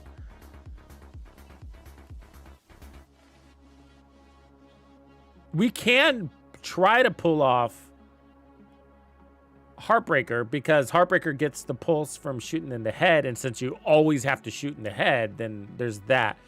The downside about Heartbreaker is in Legendary, you can't stack on Tech, so then you're at a double disadvantage against Tech. One, Tech doesn't have a head, and you got all this headshot damage. Two, you're not stacking the weapon damage from Heartbreaker on that piece of Tech. You're losing it.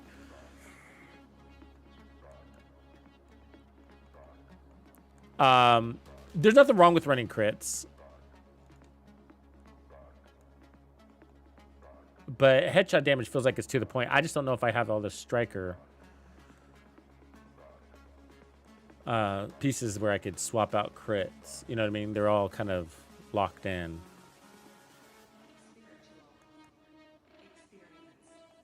I guess you could do ongoing directive, though, Rowdy.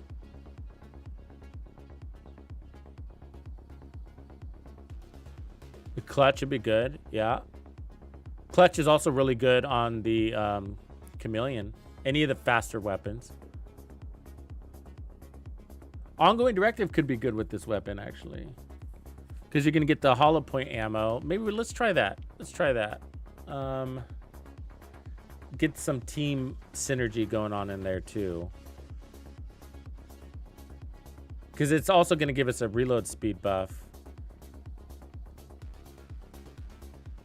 Just to mix it up. Obviously, totally Striker's a beast with it.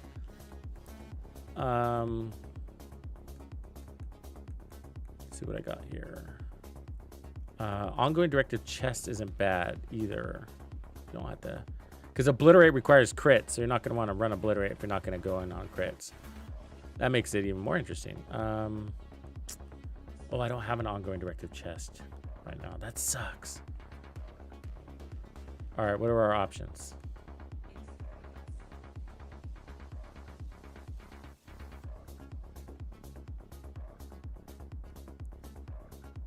Trauma. Ooh, a Habsburg wouldn't be bad though, huh? Might get some diminishing returns though. Probably better off with armor on kill. Because we're gonna have so much headshot damage. Intimidate. That could be cool. Let's do the Intimidate Adrenaline Rush. We were just talking about that. Let's do that.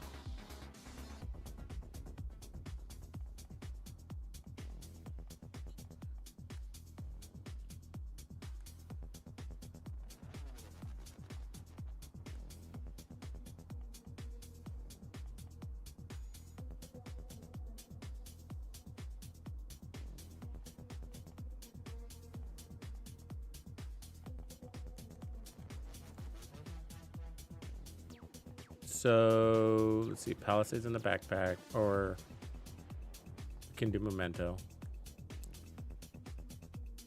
I want those gloves though. So we'd lose Heartbreaker.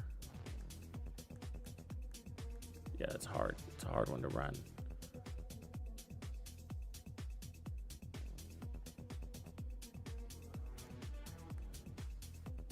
We can do Hunter's Fury. Let's do that. You can run this with Hunter's Fury. I've done it before. Let's go cray cray.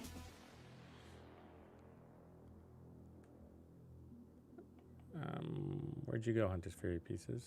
Headshot damage. Because Hunter's Fury isn't based on crits, right? It's just stand there, get your amp damage kind of thing. But we're gonna lose the Eagle's Grasp. That sucks, but for science.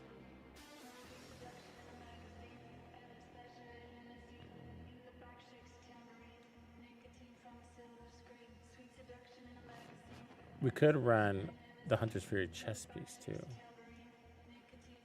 But let's keep this we got going on here.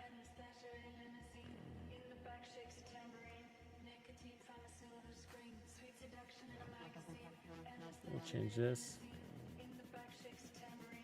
No, we want one with headshot damage. We don't really need Palisades.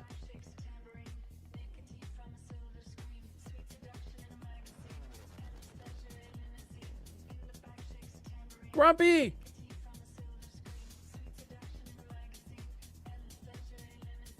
Better late than never, man.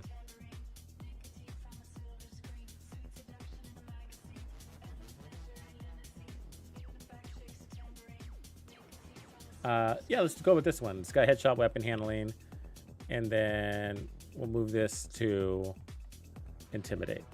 Again, no crits. This will be fun. People will look at it like, what's going on here? And then I'm going to put, we don't need more headshot damage, right? Because we're going to have so fucking much. So it's actually kind of cool. Let's put on protection from elites. So it's basically amp damage, armor on kill, and more amp, and you know, because Intimidate's actually total weapon damage, but so we want bonus armor, and we want the protection from elites to protect the bonus armor so that we maintain our Intimidate. And then what's really cool is that this would be a fun build. Actually, this would be a fun build because we can run Firewall and get even more damage off of that.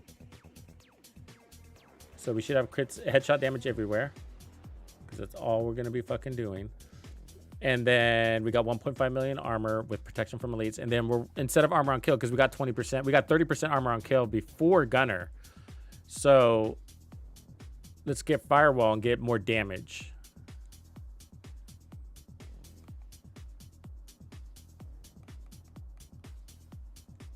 Is that right? Is that an assault rifle? Yeah. Yeah, now we're getting crazy.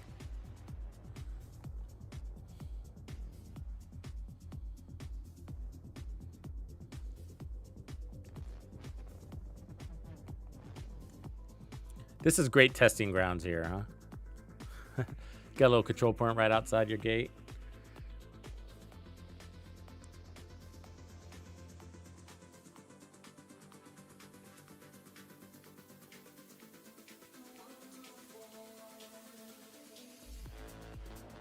The other weapon I'm really excited about is the M1A Classic. I think that's going to make a really good determined build.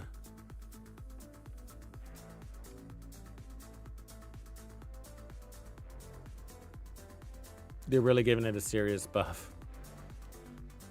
All right, let's see if we can make this work. See if I can land some headshots.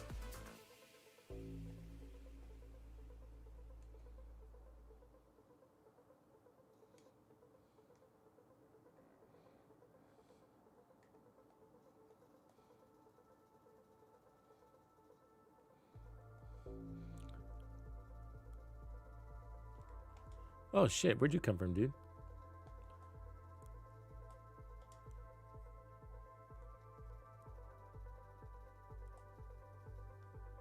God, they're everywhere.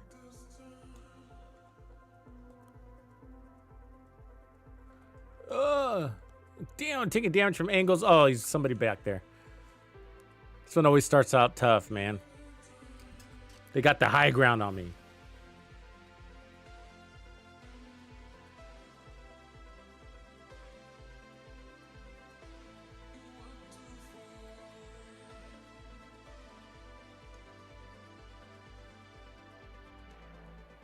Yeah, that extra mag size is going to be really helpful. Do you see how many times I reloaded in just that short amount of time? A lot of reloads.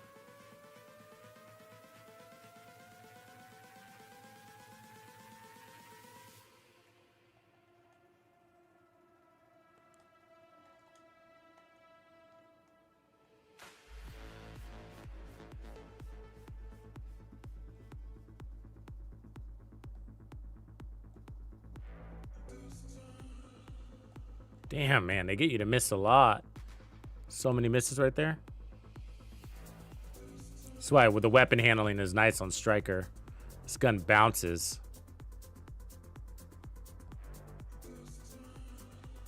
There's small bounces too. It's like more of a jiggle.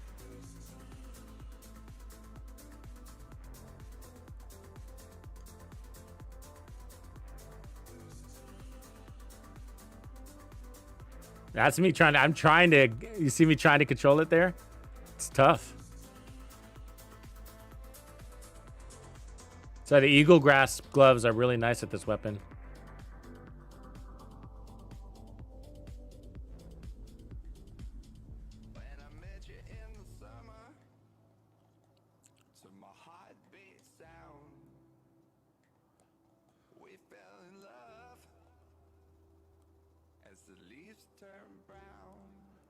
We probably want to exchange some of that headshot damage for weapon handling. Like, not kidding.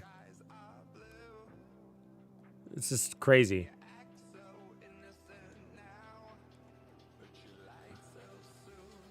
The heavy gunner go.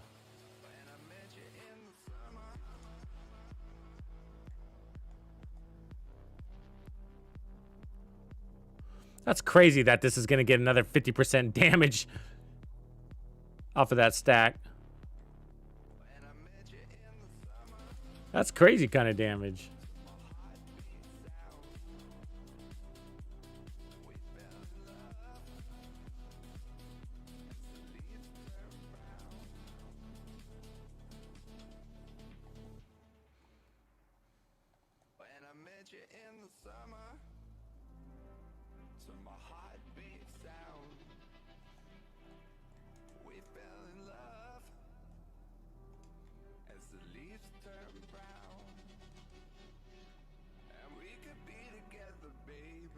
Jesus, they are all over the place.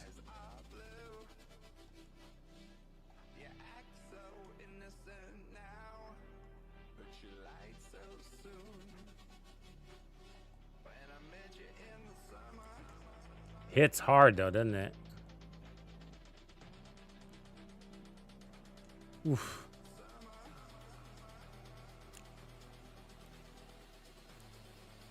Fuck. Good survivability. But I'm gonna pull down some of that headshot damage. We need a little bit of weapon handling. 1 to 2 rolls would be about right. We got diminishing returns on that headshot damage for sure anyways.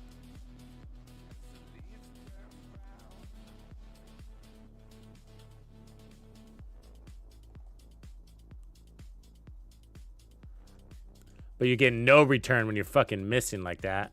I mean, that's just insane. He's standing in front of me and I just can't fucking get it. It just pulls so hard to the right. I mean, so many of those shots are missing. Always been a problem with the Bighorn. It's never really been a damage issue. It's like nobody can land a shot with it.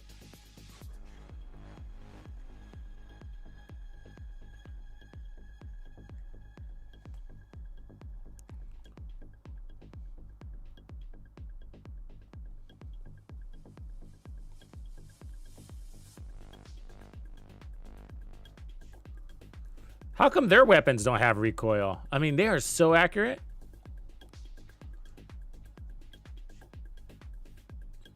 They're strong and accurate, aren't they?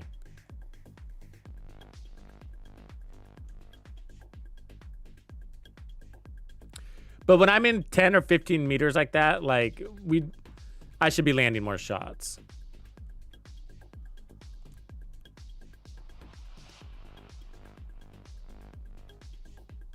Like right there, do you see all those misses? I mean, she moved and stuff, but still, it's just the rifle is just so hard to control that I can't move with her accurately, all over or under it.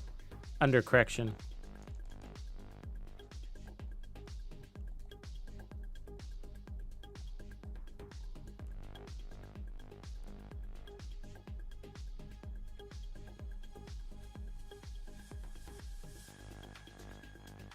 Yeah, crab walk equals miss.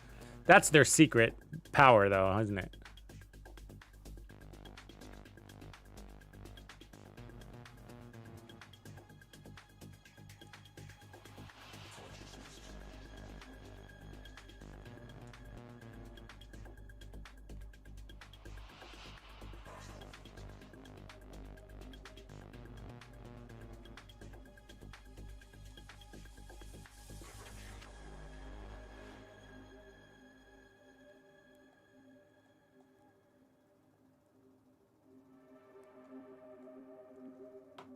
Man, and I'm focused here. I'm really trying to land those shots. See, that guy was confident, so he just stood there like an idiot. But okay, let's do that again, but let's add some weapon handling because Jeezy Beezy.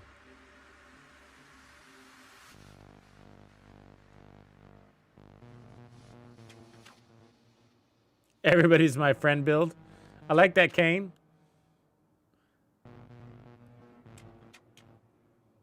Perfect galvanize, yes, directive. I've done that build. You know, I ended up going with True Patriot, and then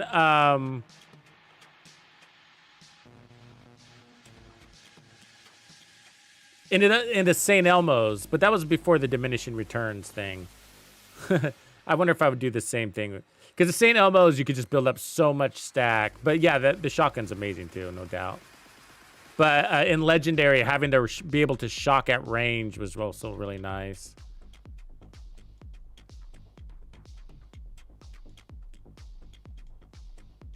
It's a good build, though. And it's going to be even better, right, Kane? Because they're buffing that chest piece. 50% amp damage, which is only to you, but still, I'll take it.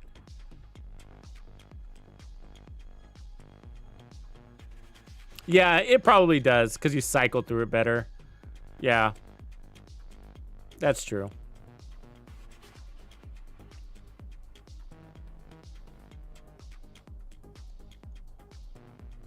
Okay, so weapon handling, shall we? Let's put on 2. We're not going to miss the headshot damage.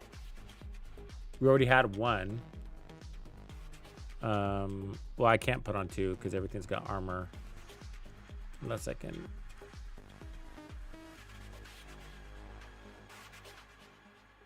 Put on a glove, maybe? Yeah, we can do that one.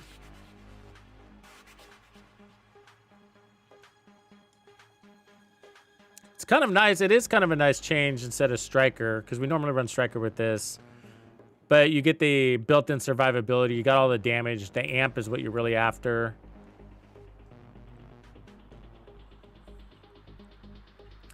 But the real choice wouldn't be coming down to damage. It'd be coming down to content. Because if you're playing group and you're playing Legendary, Hunter's Fury is not going to be your go-to.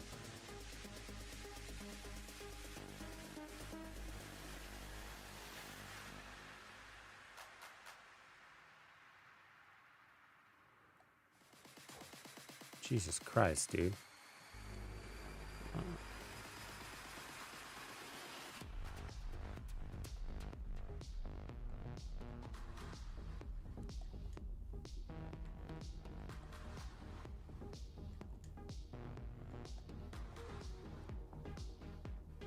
Yeah, it feels better. No doubt.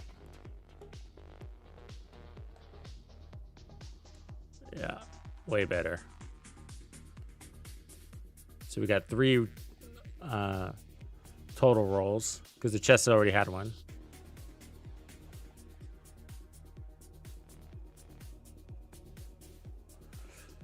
And no real loss in damage, really, because we took away headshot damage, which this weapon is already giving you a bunch of, and is getting an increase in that department too by 50%.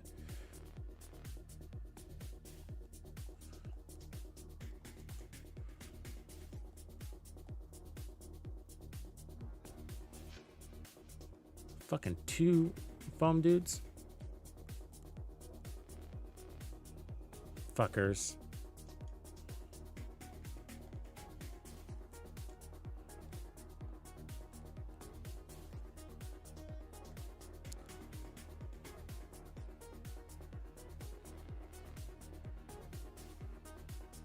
Oof.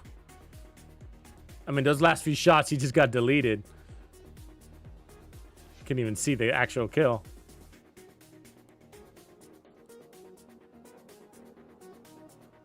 Yeah, it will. The bigger mag, though, is definitely going to be welcomed. I'm going to appreciate that.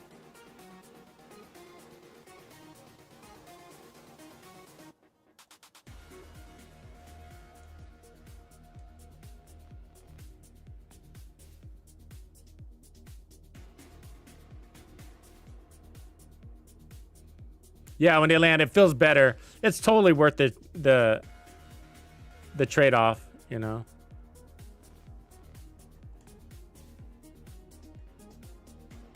Oops, I switched weapons. Fuck, that sucks.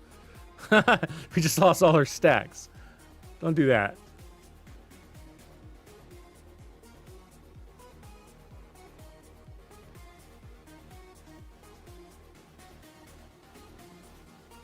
It's all right. The RPM is good enough for you.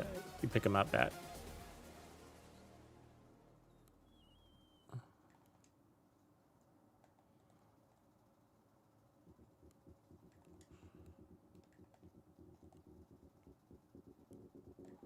Oof.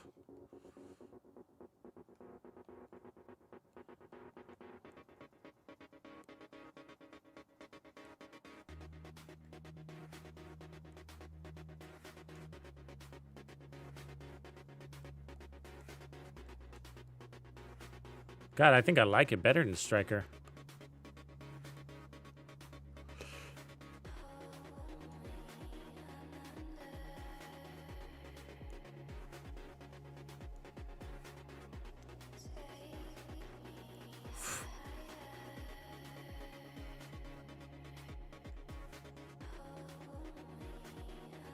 Yeah, it feels good. Totally worth it. Yeah, so, I mean, remember, it's going to get a buff. And no debuffs to Headhunter. I mean, to Hunter's Fury. No debuffs to Intimidate either. So, Obliterate's taking a hit. We're not running that.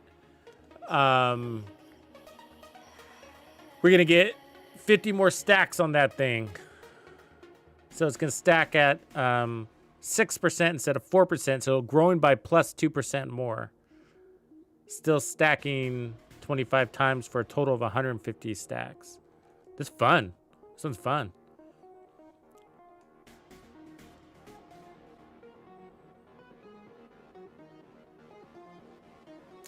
Kane, the armor increases, I don't feel them, really. It's just that I use the Hunter's Fury set so much for my XP farm builds. It's just sort of like, I might as well, you know? But I typically don't recommend loading expertise into gear sets if you're, you know, tighter on resources. But for an XP farm build where, you know, you're trying to clear content really fast and survivability is everything, time to kill is everything, then on my XP farm builds, in my opinion, they're the most important builds in my loadouts, you know. So all my resources, I feel like, should go to those, you know. I only have one.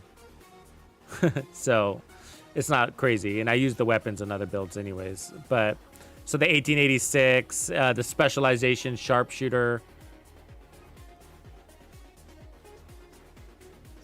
So I guess when you come across these guys, you should probably just switch weapons, huh?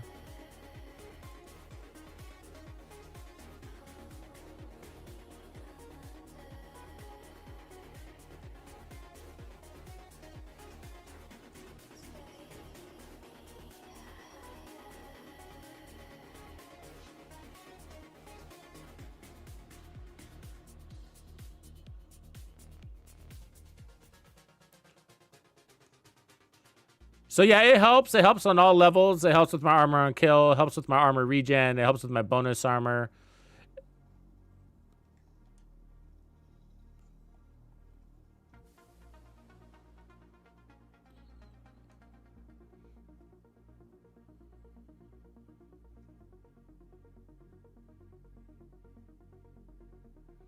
God, those guys were annoying. What kind of accuracy did they have?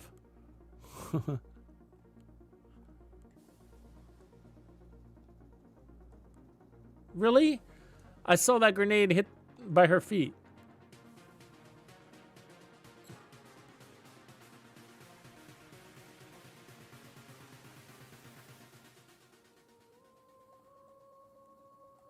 Put a stop to that fucking nonsense, huh? Oh my god, they're back there too?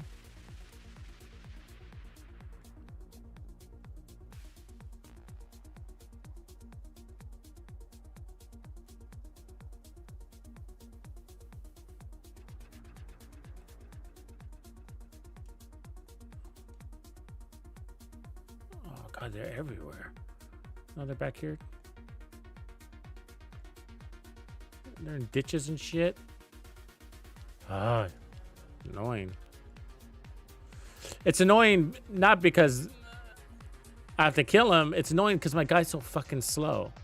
Like, to go from A to B takes like an hour. You know, he's so slow. I mean, look at, oh my god. I feel like I'm pushing around a slug, you know? Irritates me how slow our characters are. And so I get lazy because I'll see an enemy and like, I don't want to go all the way over there. It's going to take my character 10 minutes. And he's 10 meters away. You know what I mean? It's like, oh.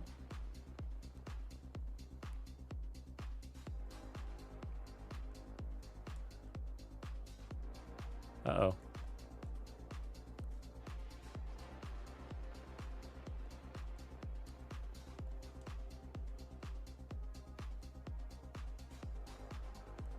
Oh yeah, this build's fun. That's without intimidate right there. Hunter's Fury's so good, you know? You can literally put any weapon with it. Take your favorite assault rifle, put it with Hunter's Fury. I mean, if you're a runner and gunner, you're playing in that range anyways, you know? If you're playing more fast-paced. But with this gun, it just makes even more sense because you're kind of pulling up so you can land those shots. Like a gangster. You know what I mean? I'd shoot this thing sideways if I could.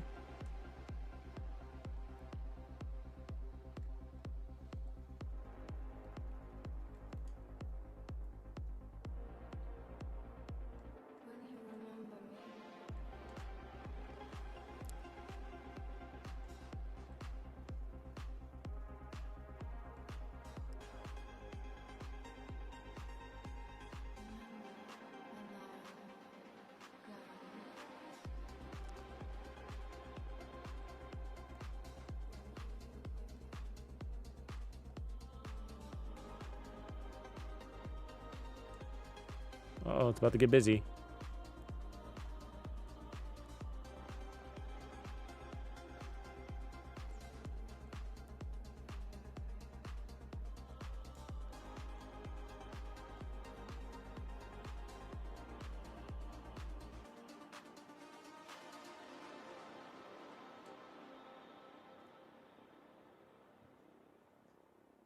Oh yeah, so we switched over to the Bighorn and we discussed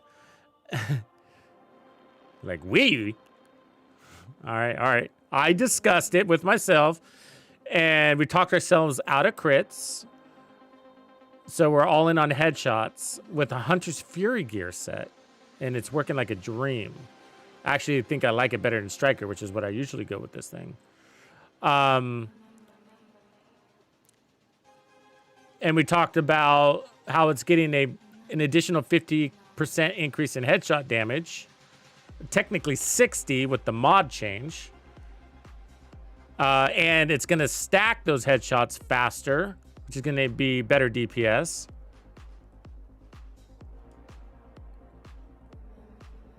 And it's getting a larger mag. I mean, this is going to be, I don't know, man. I haven't used the Strega yet, but I'm wondering if this is going to be better than the Strega. And then I ended up adding more weapon handling because it just needs it, you know? And there's no detriment to the build whatsoever. It was performs better with the headshot damage. I mean, with the handling. I was missing so many shots. And then I'm running Intimidate with the Memento. Because we're not running crits, so we don't want to run Obliterate. Because we're all headshot damage on this build and amp damage. And that's just because this weapon is so demanding on headshots. And we talked about that, where you don't just get your buff from headshots. The buff is headshots. So you got to land ahead to get your buff, and then you got to land on the head to use your buff. So, like, to go for anything other than headshots,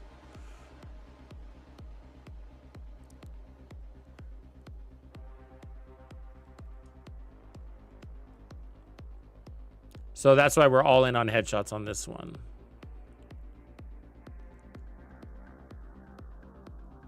Of course, there are a few downsides to that, isn't there? When you're going against tech, like a Warhound or something. In that case, switch to another weapon.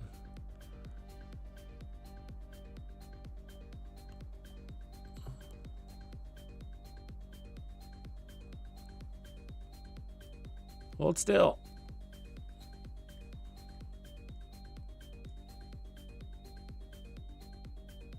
Yeah, for sure. Yep. I'm gonna build a build video just like as it is. Because Hunter's Fury doesn't get a nerf. Intimidate doesn't get a nerf. The Memento doesn't get a nerf. Neither does the specialization. So the only thing is this just gets a buff. It gets a nerf to the weapon handling. Not to the handling, but to the reload. But otherwise, it's getting a bigger mag, more headshot damage, and then it's stacking here. As you can see, it's stacking plus 2% headshot damage 25 times. So that pushes it from 100% to 200 or to 150. And you're getting there faster, so that's just good DPS.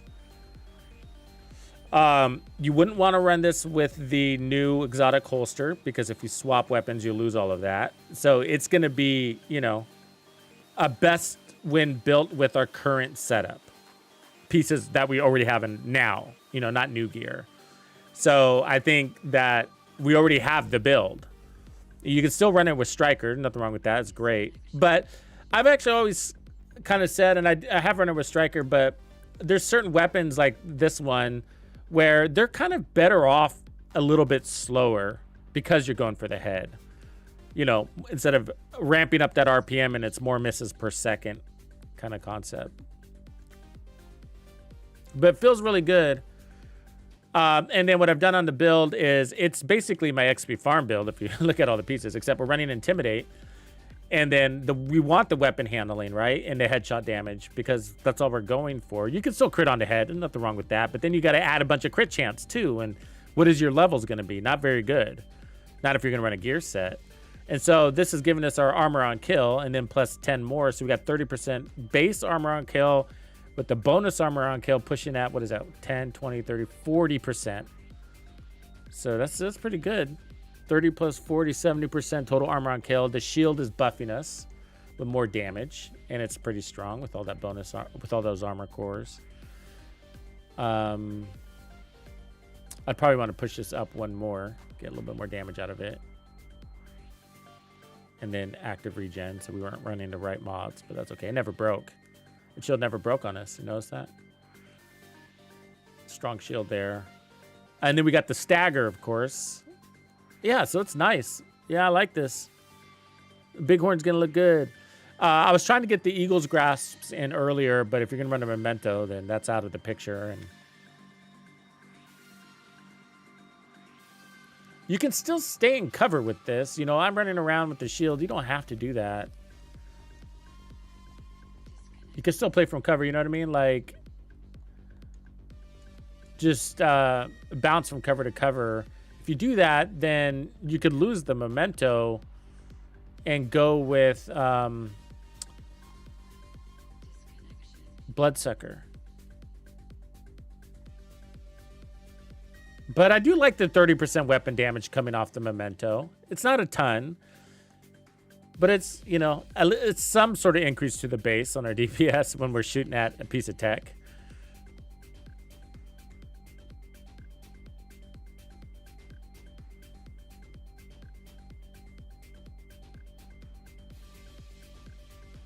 It is nice to be able to just step up to something and get that 20% amp damage from Hunter's Fury. So the deal is, if we roll into Striker and you wanted to play as aggressive as you see me doing here, we'd end up having to, let me see, run to Striker's backpack, probably. Or we could probably get away with running this, the Memento on that build. So at least we got the bonus armor. But the problem with Striker is that we'd only have 10% armor on kill from the chest piece, which would be Palisades. And so then we'd have to run Gunner for the other, for a total of 20% armor on kill, which we then lose the shield buff. Not the end of the world.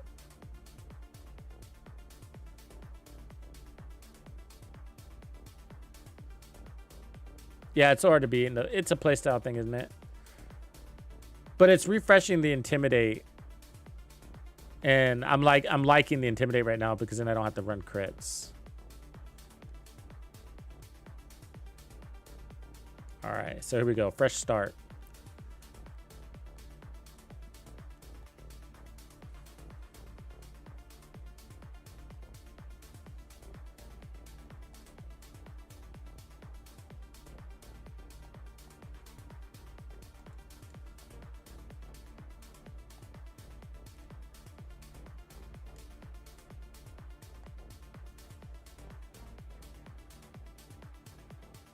I think it can stagger a little bit better.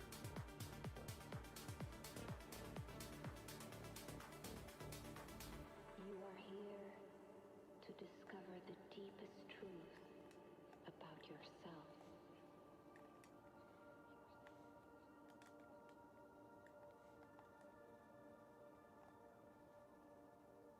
It's all right not to know the answers. They will come to you when you least expect it.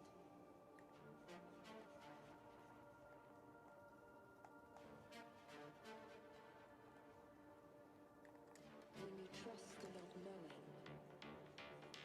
you will grow beyond the tension.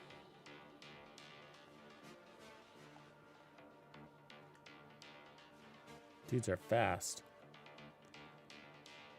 Where I was searching for the meaning, I found myself instead. Man, I hate their bulletproof backpacks.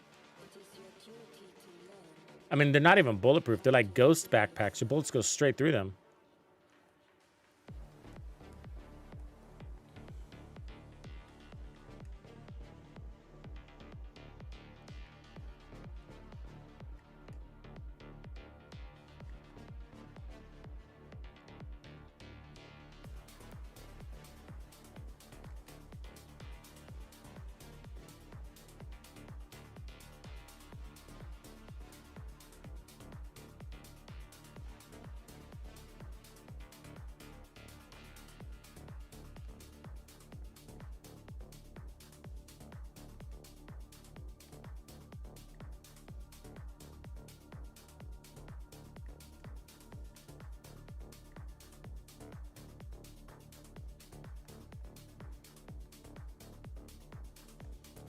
Did you say I've been waiting when you came out of that door? Like, how long were you waiting in that little closet of yours?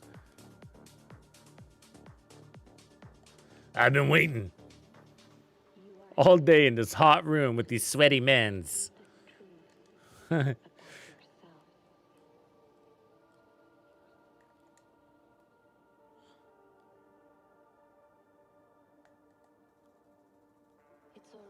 Jesus, bulletproof backpacks. Need to upgrade to one of those.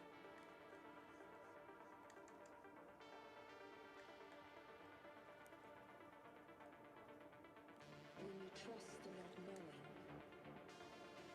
you will grow beyond the tension.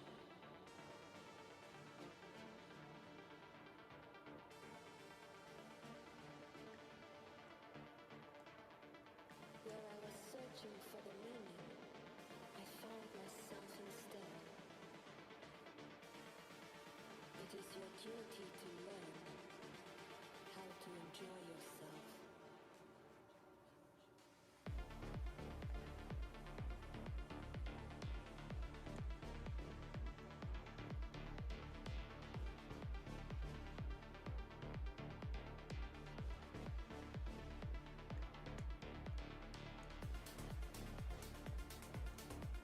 Negotiators with headshots.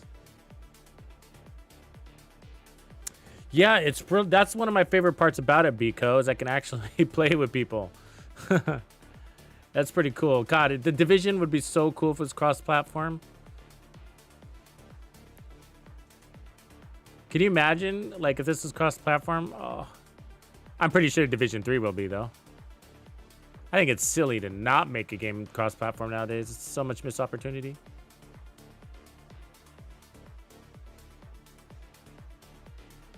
Yeah, but it's neat, you know.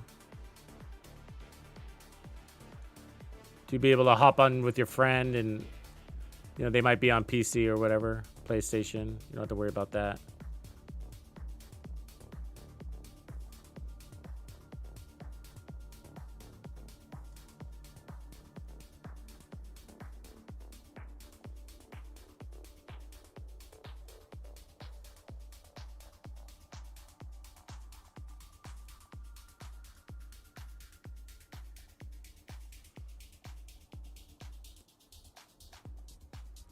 You guys are not dying right.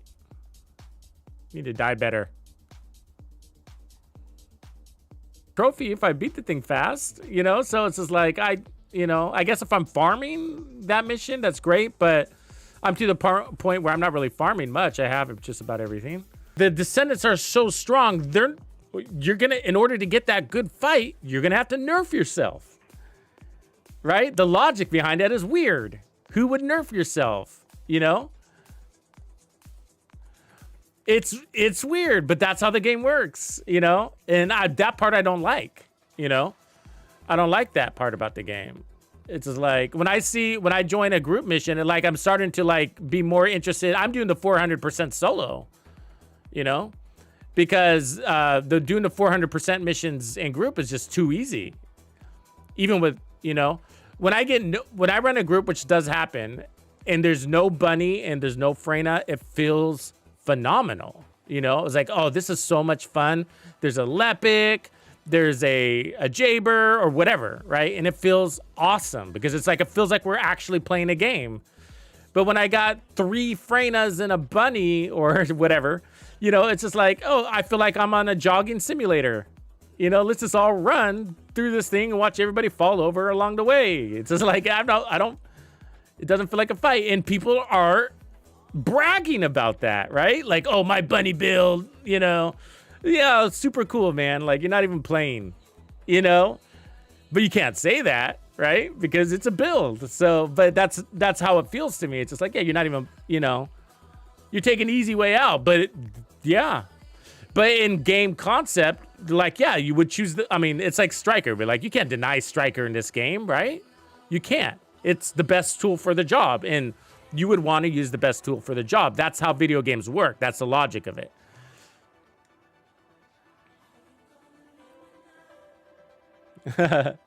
Right, Cassie? I mean, that's the logic of video games, right? So that's what's weird about it. It's just like, so I'm going to pick a tool that's not as good for the job so that I can have more fun. Isn't that weird? What do you do about that?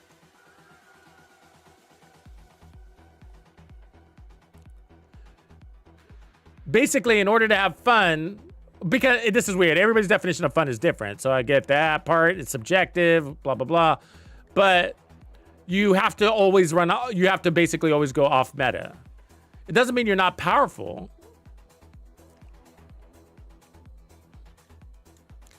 But that's why I did that Haley video. You know, I prefaced it with like, hey, this isn't going to be for everybody. You know, if you're looking for the Freyna build, yes, Freyna can do it faster. Go click that video. You know what I mean? I got that one here. Go click it. You know, but like otherwise, it's just like, it's amazing to go in there solo with like a Haley and just, you know, pick a fight with those 2,000 mobs. Have a few moments of frustration, but it feels good. It feels like, you know, I'm finally getting a fight, but you kind of have to work around to get that challenge in, you know?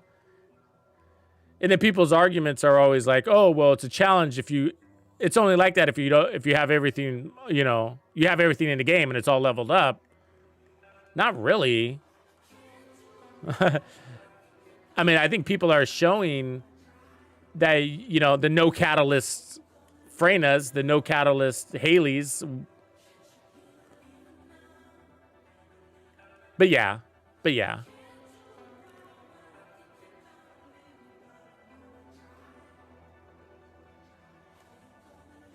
Cassie. Ha! That's my boy! But so that's why I'm really excited about these patches, and I'm not worried about the game. I think that the game is on the right direction, but the replayable content loop is where their focus needs to be, and I think that's where it is too. And a part of that is the systems, right? The systems like, so I put out a whole video about the system, the weapon attribute re-rolling system. Basically, it's like our optimization station. And I mean, it was just godly expensive, and the RNG is horrible on it. Fine. But when you run out of resources to re-roll, the resources that it requires are really basic. They're like super basic resources, but take forever to accumulate the quantity that you need.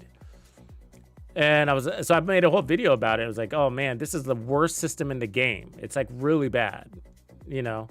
And they fixed it. I got to put a video about it. But they fixed it with their 400% infiltrations. You get 1,500 of those pieces every time you complete the 400 infiltrations, which only takes like 3 to 7 minutes. So it's insane. I mean, I've gotten hundreds of thousands of those things now, you know, and I'm able to re-roll out will.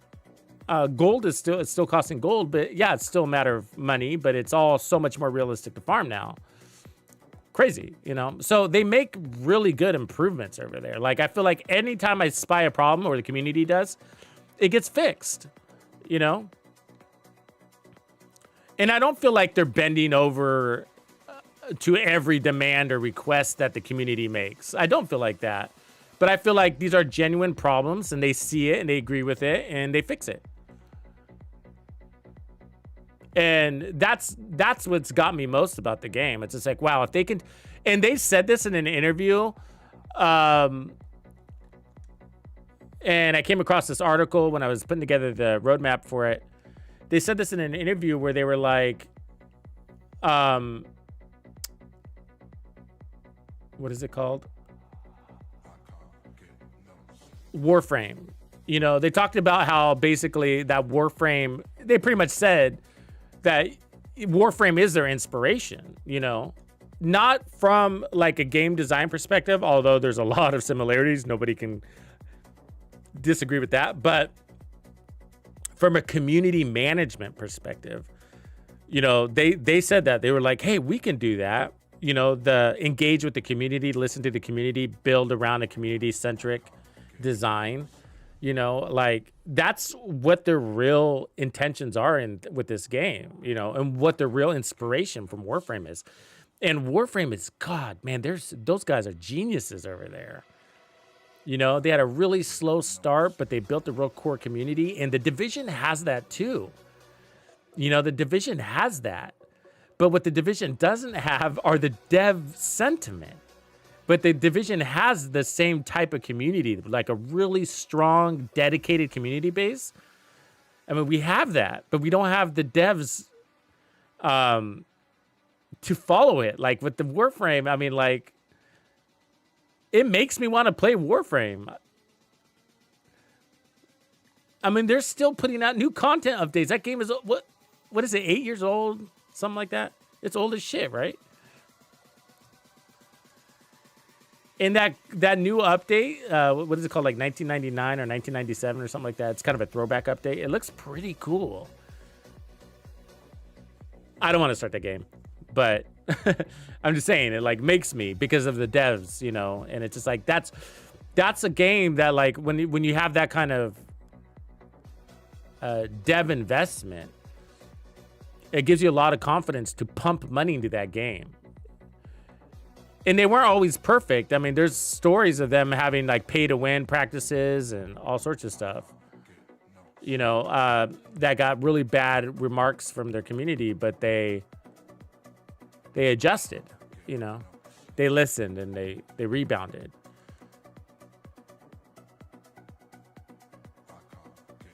I'm sure there's more to all of that. I'm sure it's not all good, but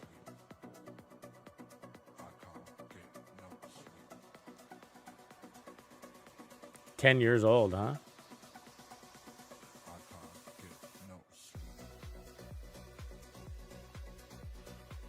Yeah, the drop rates are criminal sometimes. I just finally got my second Enzo mod. And I open encrypted vaults like all the time. Yeah.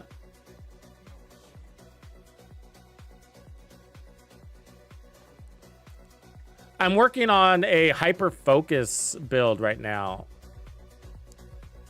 That new mod that they came out with.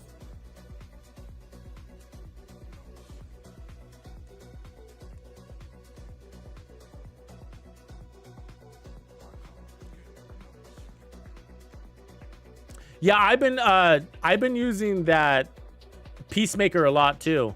Like I'm running it on Valby right now, and I'm running it on, god damn it, I'm not gonna get him. Fuck, it's crazy.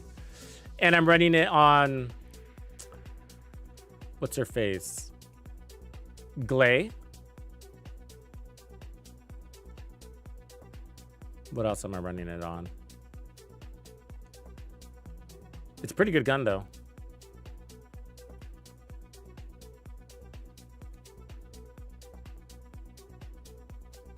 You know who's feeling like I can't get the damage to where I need to be is Glay's mob build.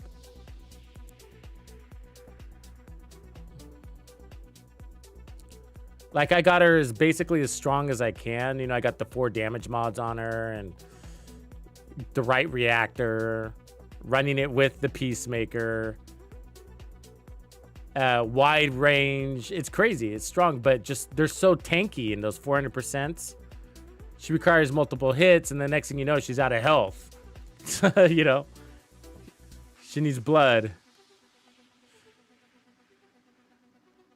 And so she ends up turning in real glass. She ends up being a glass cannon with not enough cannon. She needs to hit harder, you know?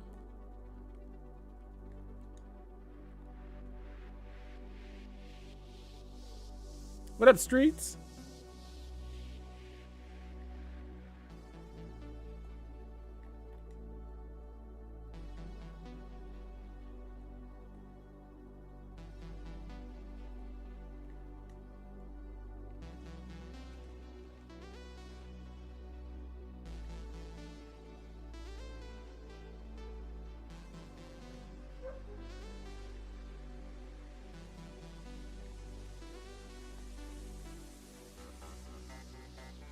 Oh, just melted his ass.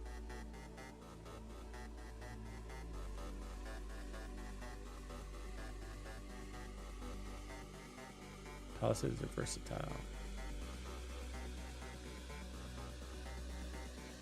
I guess I'm gonna have to clean out my stash one of these days, huh? It's a mess.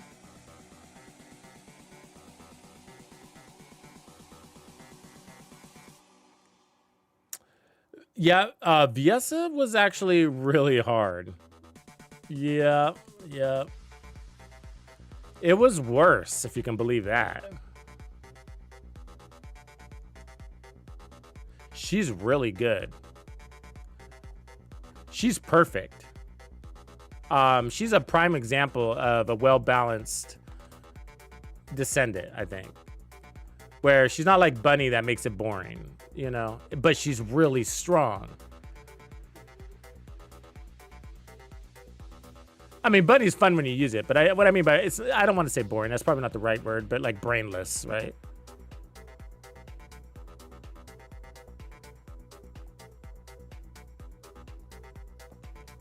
Cruise control. Because I do have fun using Bunny. I'm not gonna. But mostly it's because I don't use her that much. But yeah, I think VS is good. I think that's why she's always maintained to be one of my favorites.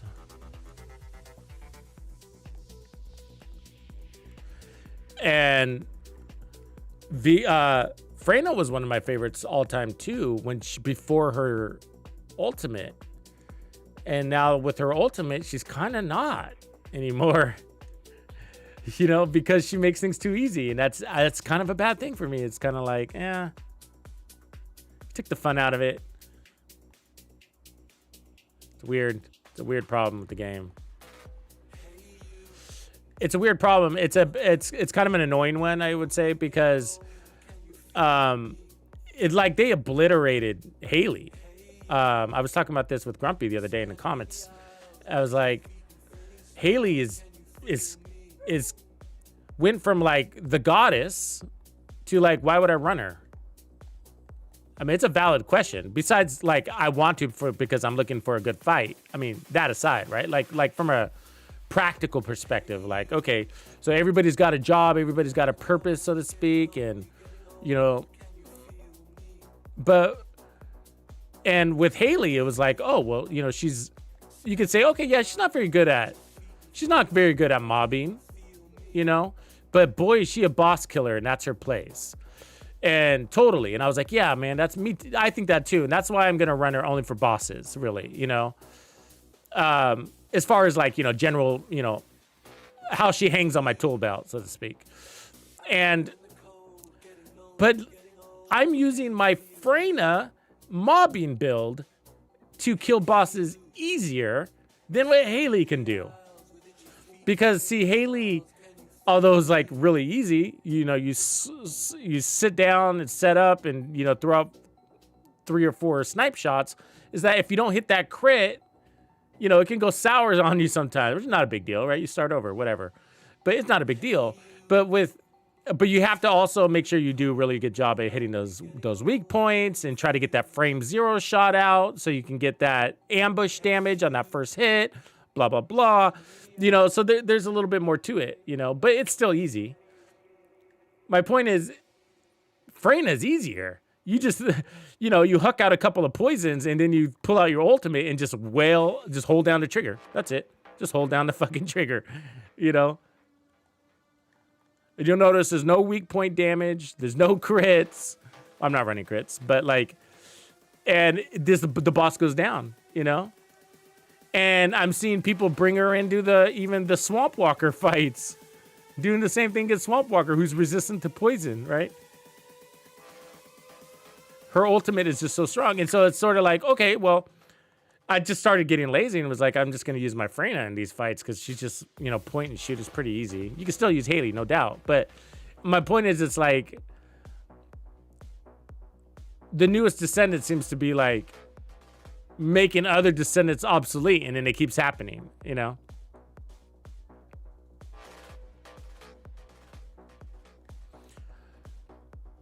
I think a lot of it might just be it might be really just a different frame of mind with that game, right? Like on how we look at characters and builds.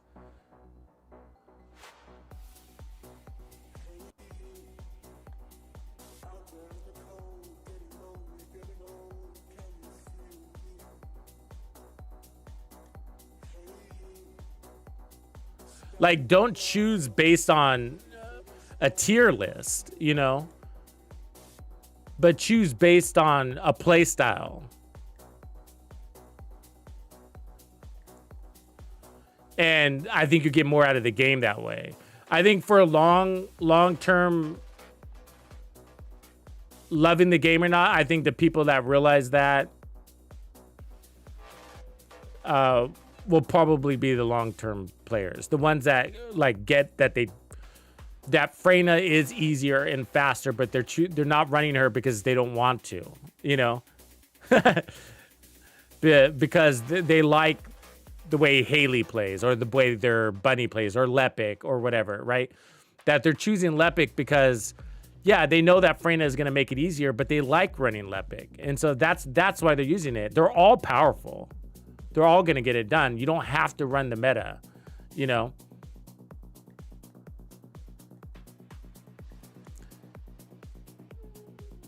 And that is a little bit different than most games. It sounds obvious, but it is different.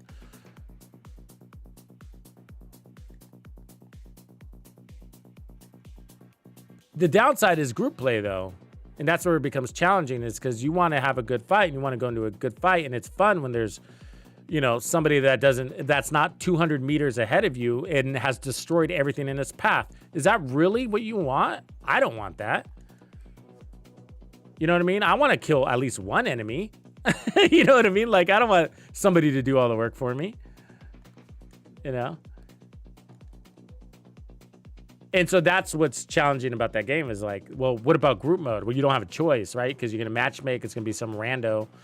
And you're going to get 3 randos, and everybody's choosing the flavor of the month, and that's going to be Freyna. And so no matter what, there's going to be 3 Freynas in there, and it's annoying. It's like, geez, nobody's got any creativity, apparently. And it's not that, right? It's that, like, you know, there's newer players to the game, and they just got their Freyna unlocked, and it's exciting. It is. She's cool.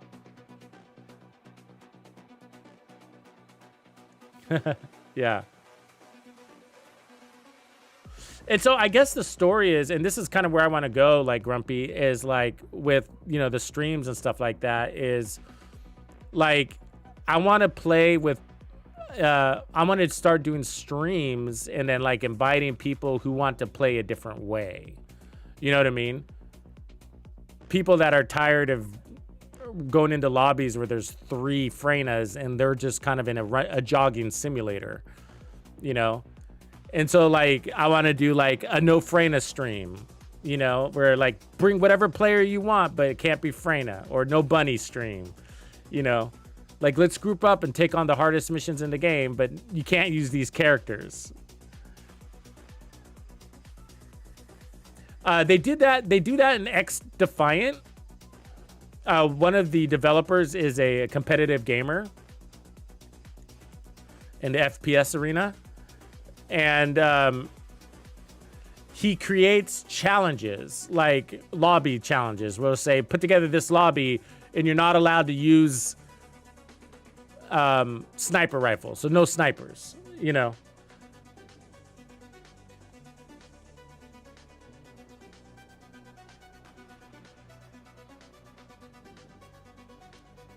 Because they are in the game, and they are really good, and we let them be there, but we know that when you get somebody who's mastered it, it becomes trivial, you know? Not important. So I think that's kind of what I want to do with the gameplay.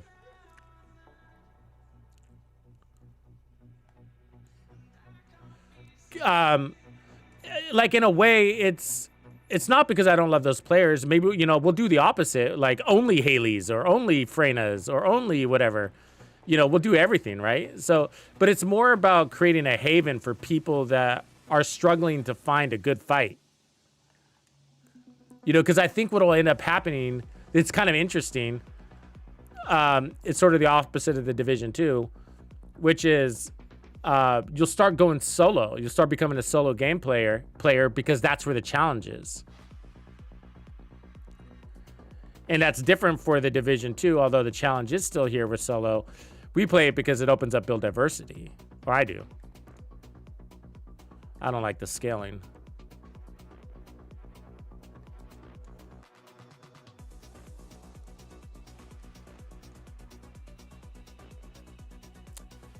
But in like, in the first Descendant, like if you're in a squad, if you join a public lobby and they're all Freynas, you're fucked. Like getting a kill, fat chance. You know what I mean? You might as well go put on your Freyna build. If you can't beat them, join them kind of concept. And that sucks. Who wants to play that way, right?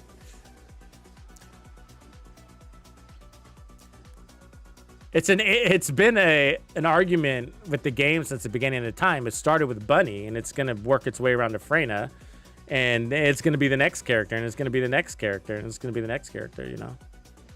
And somebody put a good perspective around it, you know.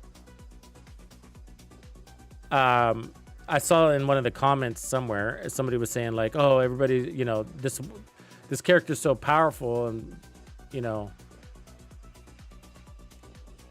And they're like, yeah, but it's sort of the featured character, and everything is going to be based around buffing that character, and the next season is going to be a different one. It's kind of by design. I mean, it is by design. They want her to feel really strong.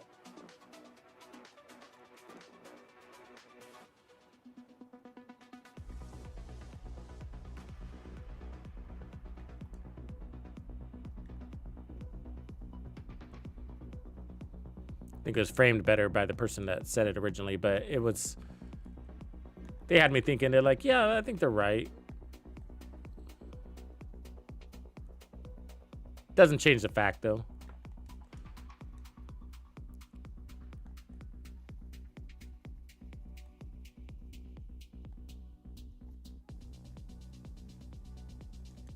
But I don't think they're in a power creep situation.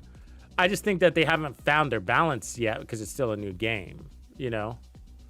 And so I think where they're still on the excitement front, you know? And I think they need to pull away from that. The question is when.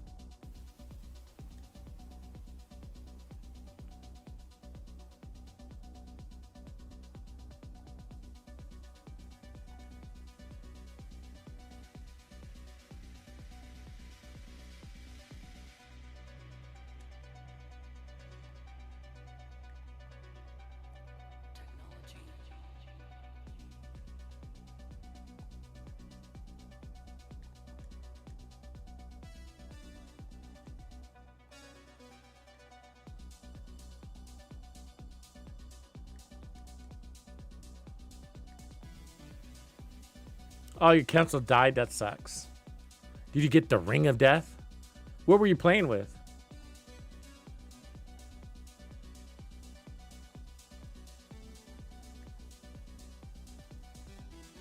You needed to touch grass after a while, Cassie? I get it.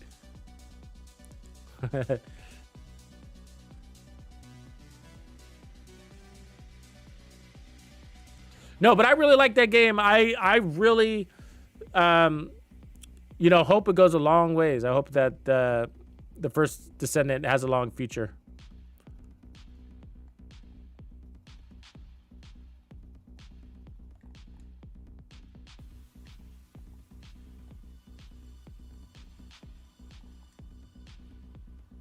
A lot of people are talking about Monster Hunter right now. Anybody interested in that game?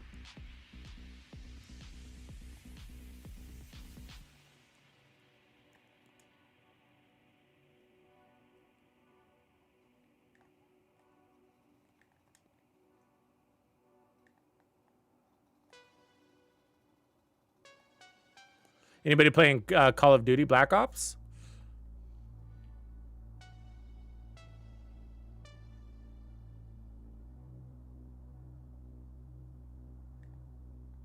Yeah, a lot of people are really excited about it.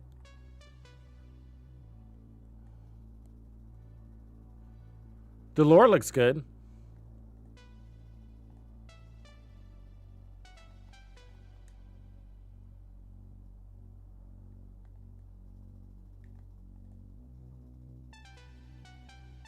Deleted. She's not that tanky though. Yeah, I was kind of irritated that the Division is launching their season 2 right in the middle of all this shit.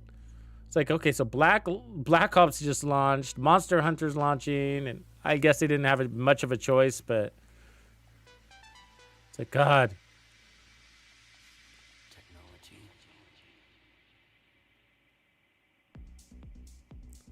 You know, because I always root for this game, and so I want the best for it, right? And it just doesn't need the competition. It just doesn't. We need maximum impact and hype on every release that we get, you know? I'm wondering if they're going to have any tricks up their sleeve this season, you know? If there's something they've been holding back on for season 2. I kind of feel like there is. I don't know why. Does anybody else have that feeling? I don't have anything to go by. There's nothing there. But I just kind of feel like there's something they were sitting on. And they, like, because they've revealed a lot, right? They've revealed a lot. We have nerfs. We got the modifiers. And they showed us all of those. But I feel like there's just something they weren't showing us. It's just a feeling. There's nothing more to it than that.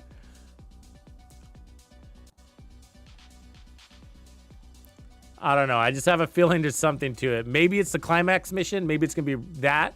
Maybe that's more badass than they've been playing it up to be. I don't know, but I'm excited to get my hands on this shit, you know? I'm hoping to be pleasantly surprised, but I'm cautiously optimistic, you know? I know where to put myself when it comes to Division 2 releases, you know what I mean? Keep my sanity.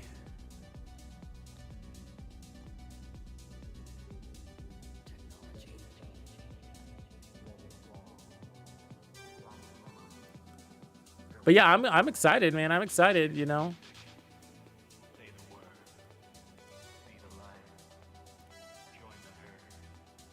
I'm a little worried about the rewards track. Like, I wonder how rewarding that's going to be. Because it's going to be broken up now, and we haven't really seen a glimpse of that yet. So some of the rewards are going to be tied to those... what do they call them? Special projects or whatever they're calling those.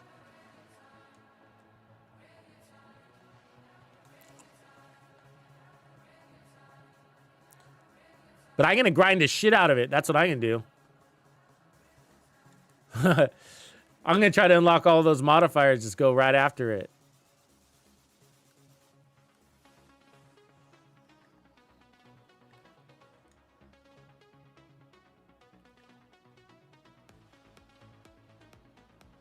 But like, for example, the new exotic assault rifle, like how hard is it going to be to get that? You know, how long will it take to get that? I mean, and it looks all right. I don't know if I'm really going to like it. I like the idea of it. I mean, it's got the kind of negotiator's dilemma concept rolling, but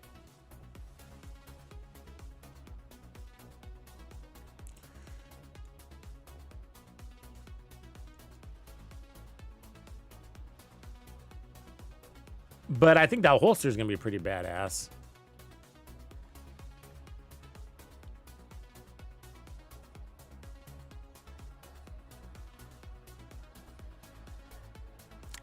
Sidearm talent does not affect main weapons, no.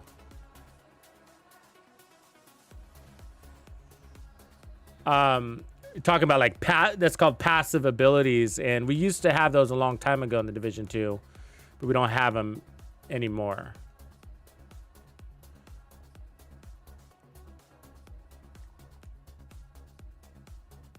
So most things, if there's a talent on your sidearm that, well, I guess I shouldn't say that globally. There are some exceptions. There are some exceptions, like the Busy Bee can. I don't have it here, but there are some exceptions they're specifically built to do that though, and they'll say so. So there's no mystery about it. You know, so the Busy Bee is one of the weapons that will impact your primary weapon.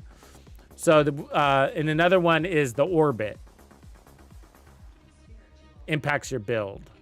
But it's more about your build than your primary weapon. But they're all like, it activates when you switch over to your other weapon, then it'll activate. And so when it says that, then it's kind of indicating, yeah, your sidearm can influence your primary weapon. But for everything else, no. Most buffs are lost on weapon swap. Just about every single one of them. I mean, preservation is like an armor on kill, for example, from your weapon. And when you swap to another weapon, when it's active, you'll lose it. Killer is a crit damage on kill. When you swap to a different weapon, when it's active, you lose it. Optimist, measured, any of those, when you swap to another weapon, they're not going to carry over. So yeah, there's only a few exceptions. One of those is the orbit, the busy bee, yeah, and I'm sure there's a few others, but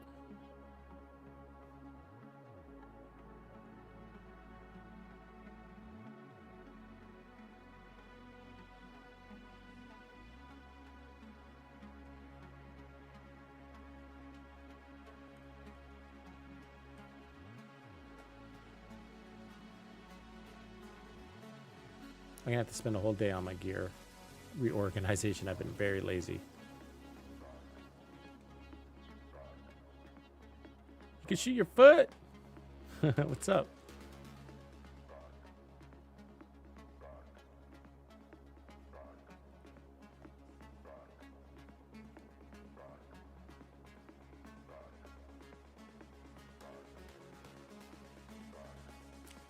Your kid likes COD 6.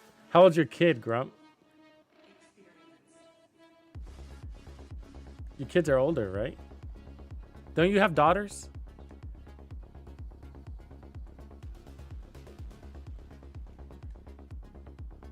$18. Yeah, that's about right.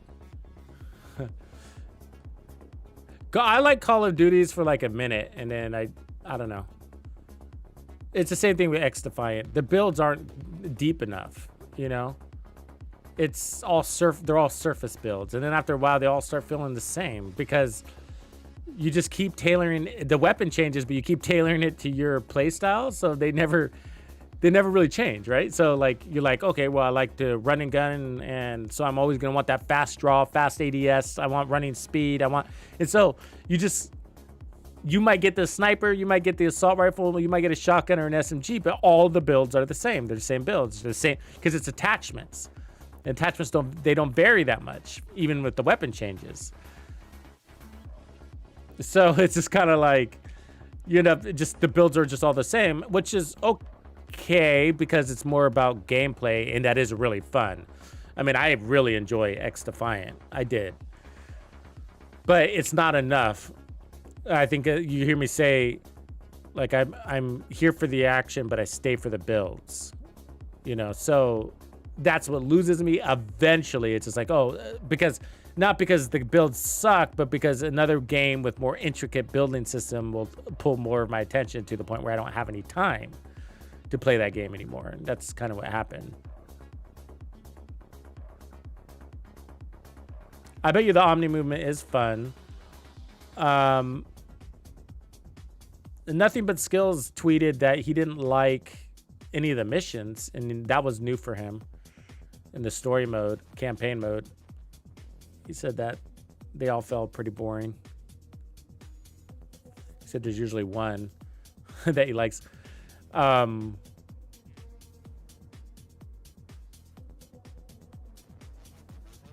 Yeah, I mean, you know, it was on my list to play, but I just don't think I have energy for it, you know, because I just know how it's going to turn out. And I just can't do that time-wise. You know what I mean? It's just like, fuck. I could to start the game, and, you know, you have to grind up to get all your weapons to a good place. And, you know, just to abandon the game months later, a couple of months later. I mean, I want games I can play for years, you know? I really do. And I still have to finish my Space Marines. I mean, I got through the campaign, I played just a couple of multiplayer missions, and they felt like I was just playing the campaign over again. And the thing about that was like, oh, I don't know for a fact, but I just have a feeling about the builds is just going to be so simple. It's swing, strike, smash, swing, strike, smash, swing, strike, smash, swing, strike, smash, swing, strike. That's what everything is. And it's just like, yeah. I mean, every game is like that to a degree. I mean, the First Ascent is, skill, slash, skill, swing, but there's just so much more to it,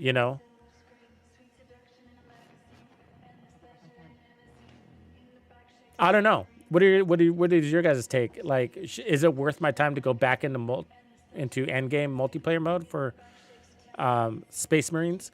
I mean, it was a great game, a fantastic game, beautifully designed. It was perfect, But I'm just thinking, like, from the endgame perspective, where it's like, is it my style? I just have a feeling it's not, It's just like it's swing, smash, hit, swing, smash, hit, swing, smash, hit, and that's it. But I'm doing it, and it was just the same campaign, but mission over again. I mean, every game is like that, but because the build doesn't change and neither does the mission, it's just like it really feels like I'm on repeat.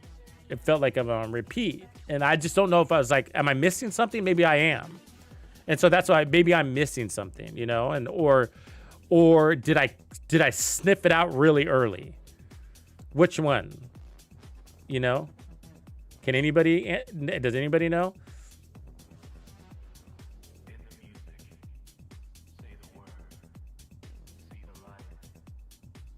Do the builds get really elaborate? And, I don't need like a super elaborate system, but they got to be separate enough to be interesting, right?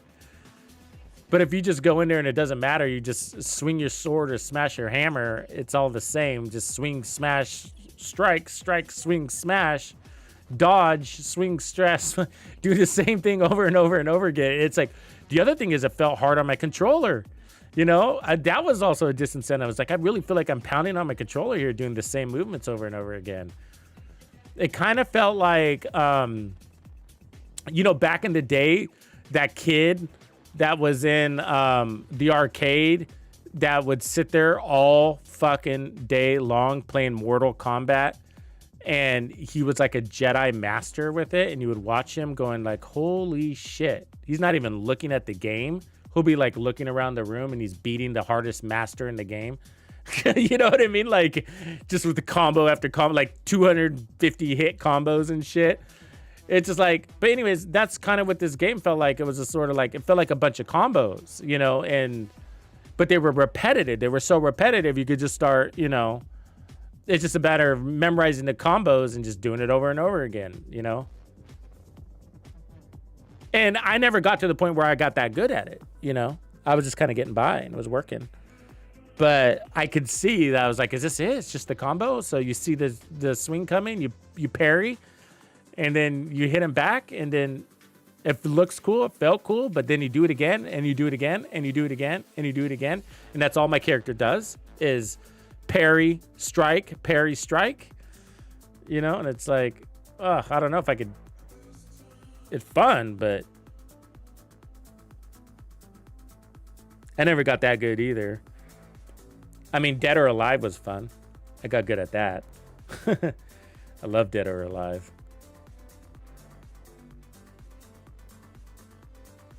I forget I played with one of the girls, she's really cool, where she would climb up the body and then she would twist herself around the arm and then flip him, and it was super cool.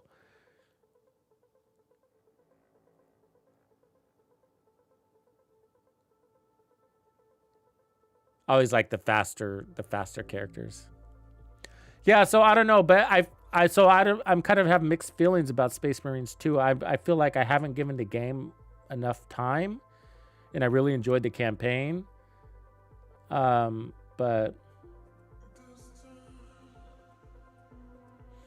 yeah, a lot of people liked Wukong. What happens in the end game there?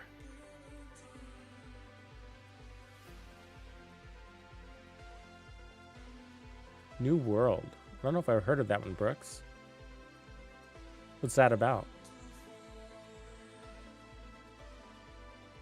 Anybody playing Starship Troopers?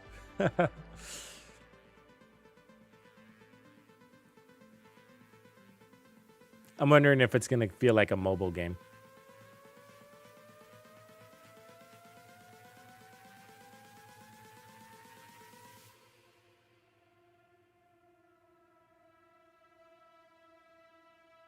Yeah, there's a Starship Troopers game.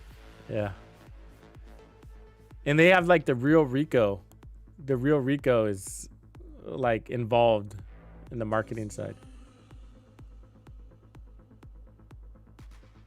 He looks the same too. He kind of looks like Van Damme. You know how Van Damme aged? He kind of looks like that.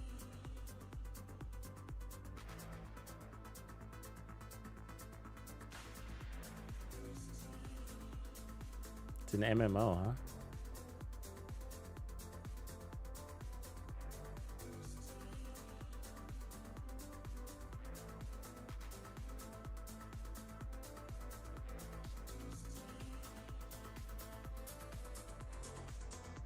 Yeah, there's a lot of good games though. There really is. You know, there's a lot of good games out there. But for me, it's going to be about years. With Starfield, I got bored. I didn't even want to finish the campaign, the DLC. And I really liked that game, so that was kind of disappointing for me.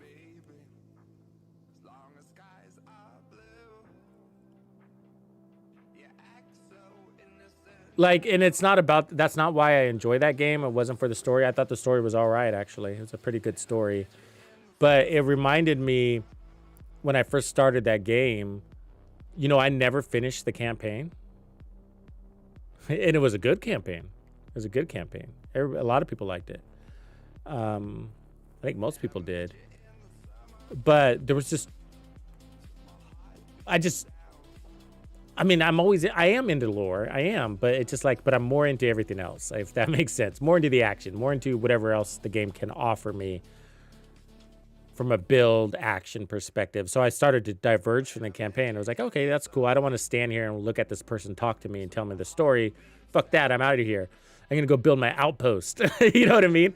And go kill some bad guys. And so that's just what I kept doing. And then I would go and do like small chunks of the story and enjoy it too. And I would. And they'd send you on a mission and I would go take on that mission and it was fun.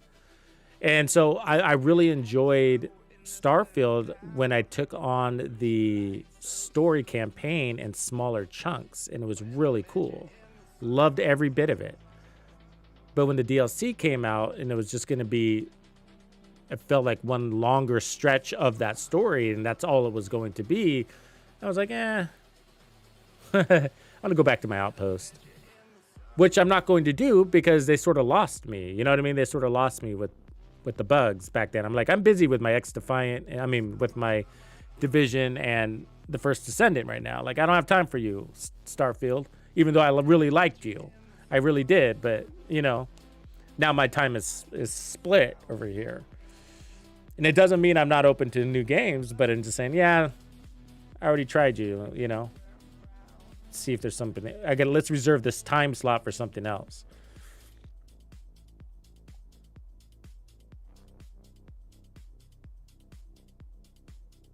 It did start. Yeah, well, it starts out really boring, Cassie.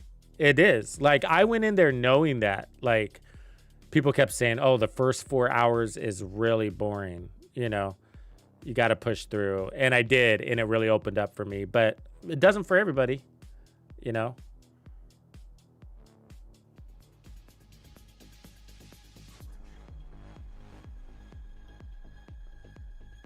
But there's a lot of cool games. It is fun to explore. But, you know, there's money. It costs you money and time. Time is money. But if you feel like there's a good game out there that I don't have my sights on, definitely bring it up. You know, let me know. I'm always down to check something out. You never know when we come across a winner. I didn't think I would like the First Descendant. I was doing it for the community. I was like, yeah, you know, I don't know if it's gonna be my thing, but I really liked it. Not perfect. It needs lots of updates, but I think they're coming. I see them coming. Trying to keep a close eye on what these guys are doing.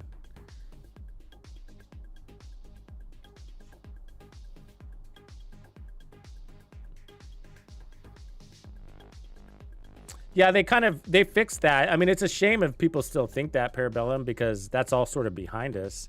I mean, there's still some things that are grindy. You can have bad luck, but the new character, I mean, I got in 3 hours, a single session, 1 day. It almost felt too easy. I need that grind to be there a little bit, you know, because if they start taking that away and everything becomes really easy to get, then the game becomes, I don't know. It'll feel too gimmicky, cash grabby, you know. But yeah, it was like that. I mean, but I think they've addressed everything, you know. But that's my opinion. Everybody's level of, you know, what feels too grindy is going to be a little bit differently. But in the beginning, it was horrible, man. Like we were talking about Viessa a minute ago. And man, she was so hard to get. She was the first ultimate I went after. And we used to have to stand at these outposts for 5 minutes. And then fight the boss that would only take 30 seconds for a chance to get the part. And then maybe you got it. And then you'd have to go fight somebody else for a chance for that to unravel into the piece you needed, right? And it was like, and that was horrible. It was horrible, you know, but they've cleaned a lot of that up, you know, and now it's quite easy. RNG can still get a hold of you and make it a bad day, but overall, most things are dropping at a reasonable rate, I think. But I would say, you know, if somebody asked me today, like, hey, you know, I heard that this game is super grindy, then is it still that way? My comment would be, you know, it was that way, but I feel like they've really made it a lot better. But if you haven't played a looter shooter in a long time, then no matter what, it's going to feel grindy to you, you know?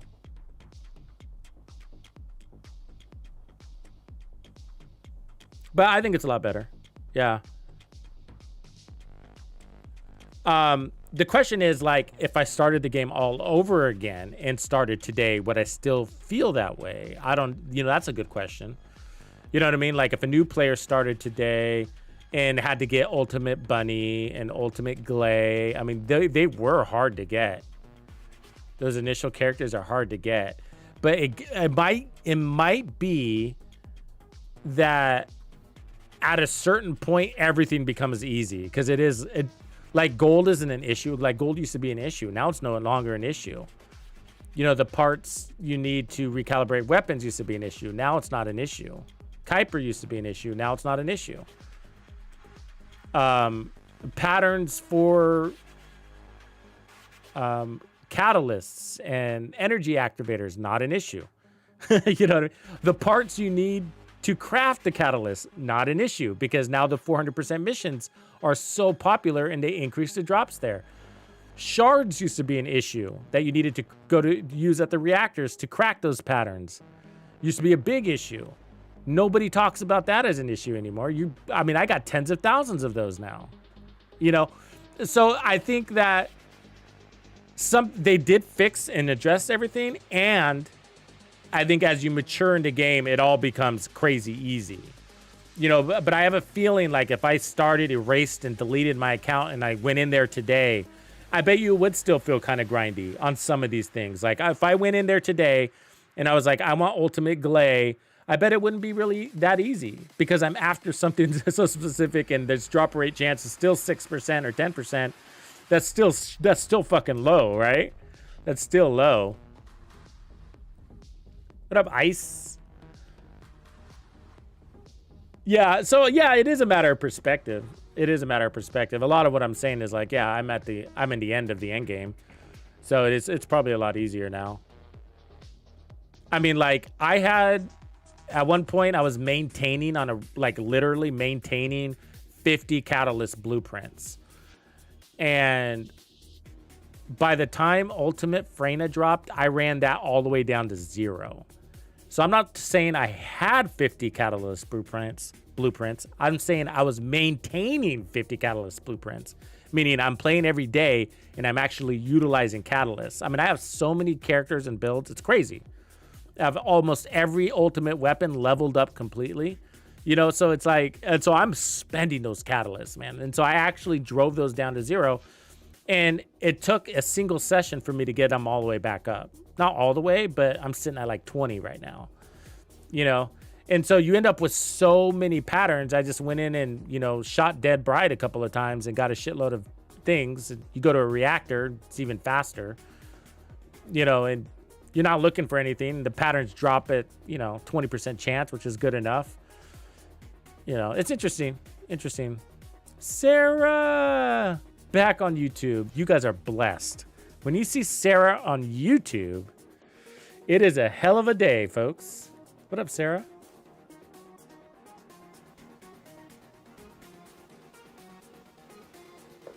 There's only one way to get it, Oro. Ice. You can only get the Ouroboros from Paradise Lost. You can only get it here. And it can be painful because there's a lot of new people in there and learning the mechanics. I have a guide on it. Check out the guide. It'd be important. The Ouroboros isn't that exciting anymore. So if you're new to the game, which you probably are, you're probably seeing a lot of videos talking about how amazing the Ouroboros is, and you're seeing it on a lot of builds and everybody's running around with it, but that's pre-nerf. And next season, in like literally, what is it, 3 days? In 3 days, that weapon is gonna get a nerf to the point, like, and I'm not exaggerating here, I'm probably never gonna use it anymore. I mean, and it's like probably one of my favorite weapons in the game, just because it's, you know, you slap it on and it just works. Like, so if you feel like being lazy, it's just a hell of a beast. You know what I mean? It's a good looking gun. I love high RPMs, you know, the talent's shit, but from a burst and sustained DPS, it's amazing. But they're nerfing it so bad. It's sort of a thing they do, and I'm sure they'll rebalance it in the future. But at least it's going to keep its mods. But the reality is the mag size. But we were just talking about this today. The Dark Winter is going to be the gun, I think, next season. I think it's going to be the gun. If everything goes as the devs are planning, that's going to have 90% critical hit damage for 10 seconds. That's ridiculous.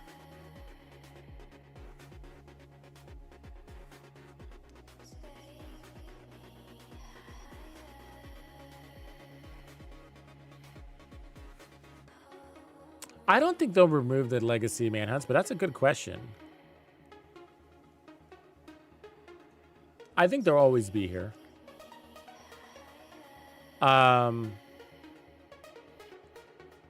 Especially since that's how you unlock some of the traps and the skills. Like, so you can't get the pulse unless you beat Fei Lao, so I think it'll have to be there. And the jammer.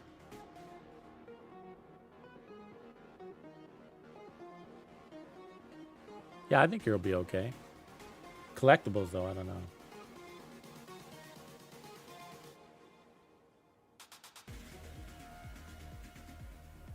Yeah, this one, the Dark Winter, which would be a really important weapon.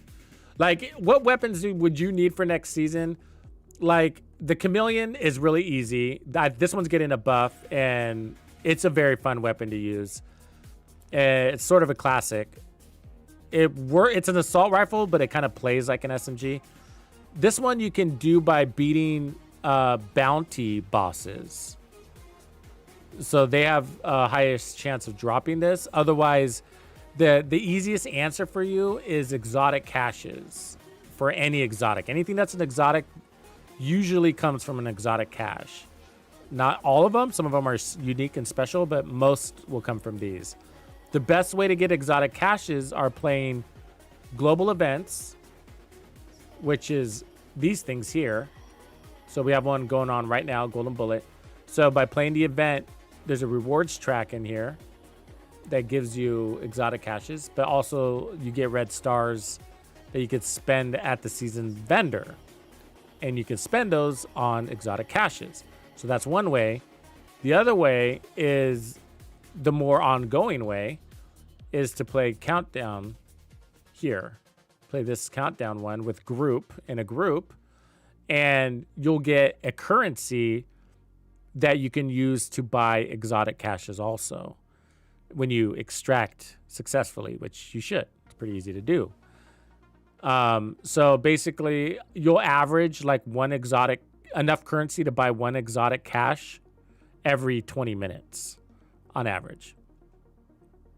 And that's how you get most of the exotics. The Dark Winter is a Dark Zone exclusive, but you can get it from named item caches, which you get the same way I just explained. So instead of buying exotic caches, you buy named item caches, and it'll give you a chance at that. And that's a very important gun in the Division 2. Everybody's got one, the Dark Winter. So this is the season vendor. If I can enter it. There you go. And so you can buy these caches. We got a special event going on right now, so there's these ones. They're not always there. But named item caches. So that's how you get the Dark Winter. And there's your exotic caches right there. And then the countdown vendor is over here. And right now you can get these. But the currency down there, as you can see, I have 317. I can buy any of these caches with that. So there's your exotic and your name. And so no matter what weapon you ask us about, that will usually, like 9 out of 10 times, that's the answer. Hey, how do you get this gun? Well, that's your answer, you know. Global events, use your currency, go to this vendor, or countdown, which is always there. Use your currency, go to this vendor. And then every now and again, there'll be a special weapon like the one I'm wearing right now. The Bighorn you can only get this from legendary missions or the Dark Zone. Yeah, the Chameleon's good. It's a good gun. It's getting a buff next season. I think you'll like it. But the Dark Winter, I think, is going to be one that really shines. It's going to be stronger than ever. And they're buffing they're nerfing the Ouroboros SMG, and they're buffing the Dark Winter. So the Dark Winter is what the Ouroboros is built on. So it's the same base weapon.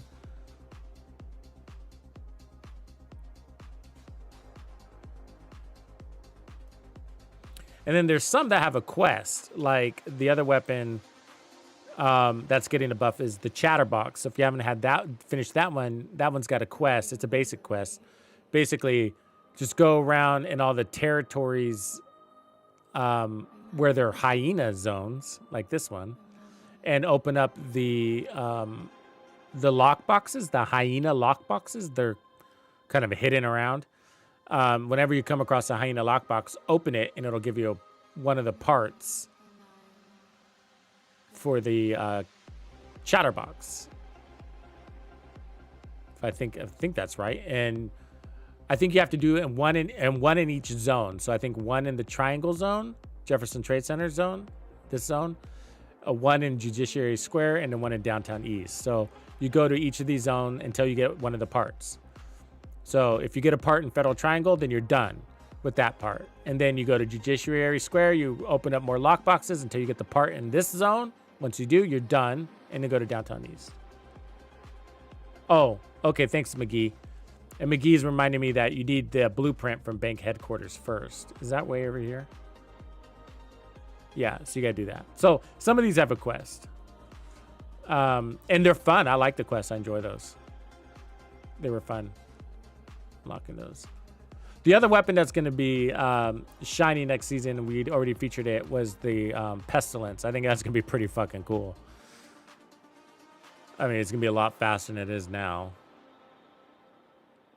I think I put it away. And then the St. Elmo's, I don't know. I don't know how I'm going to feel about it next season. We'll have to see. Nemesis is also a nasty quest, isn't it? Like, I never focused on the Nemesis. I just eventually got it, you know. I didn't like the whole wait for the rotation thing. Yeah, in the doctor's home, you have to be Anderson. I think you still have to do that.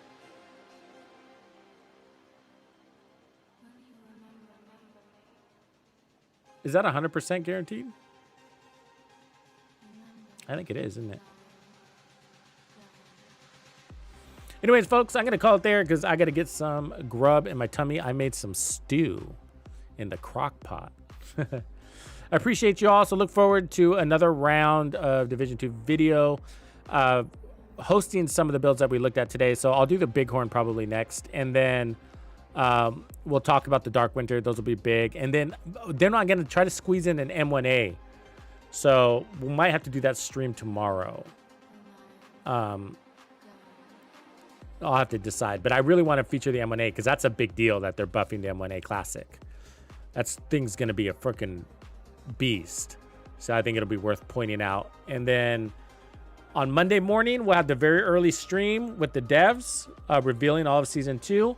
And then on Tuesday, very early butt crack in the morning, we will be streaming all new Season 2 live. Thanks for swinging by. Sarah, always a pleasure. Everybody, Grumps, Pips, thanks for holding down the fort. Catch you guys on the other side.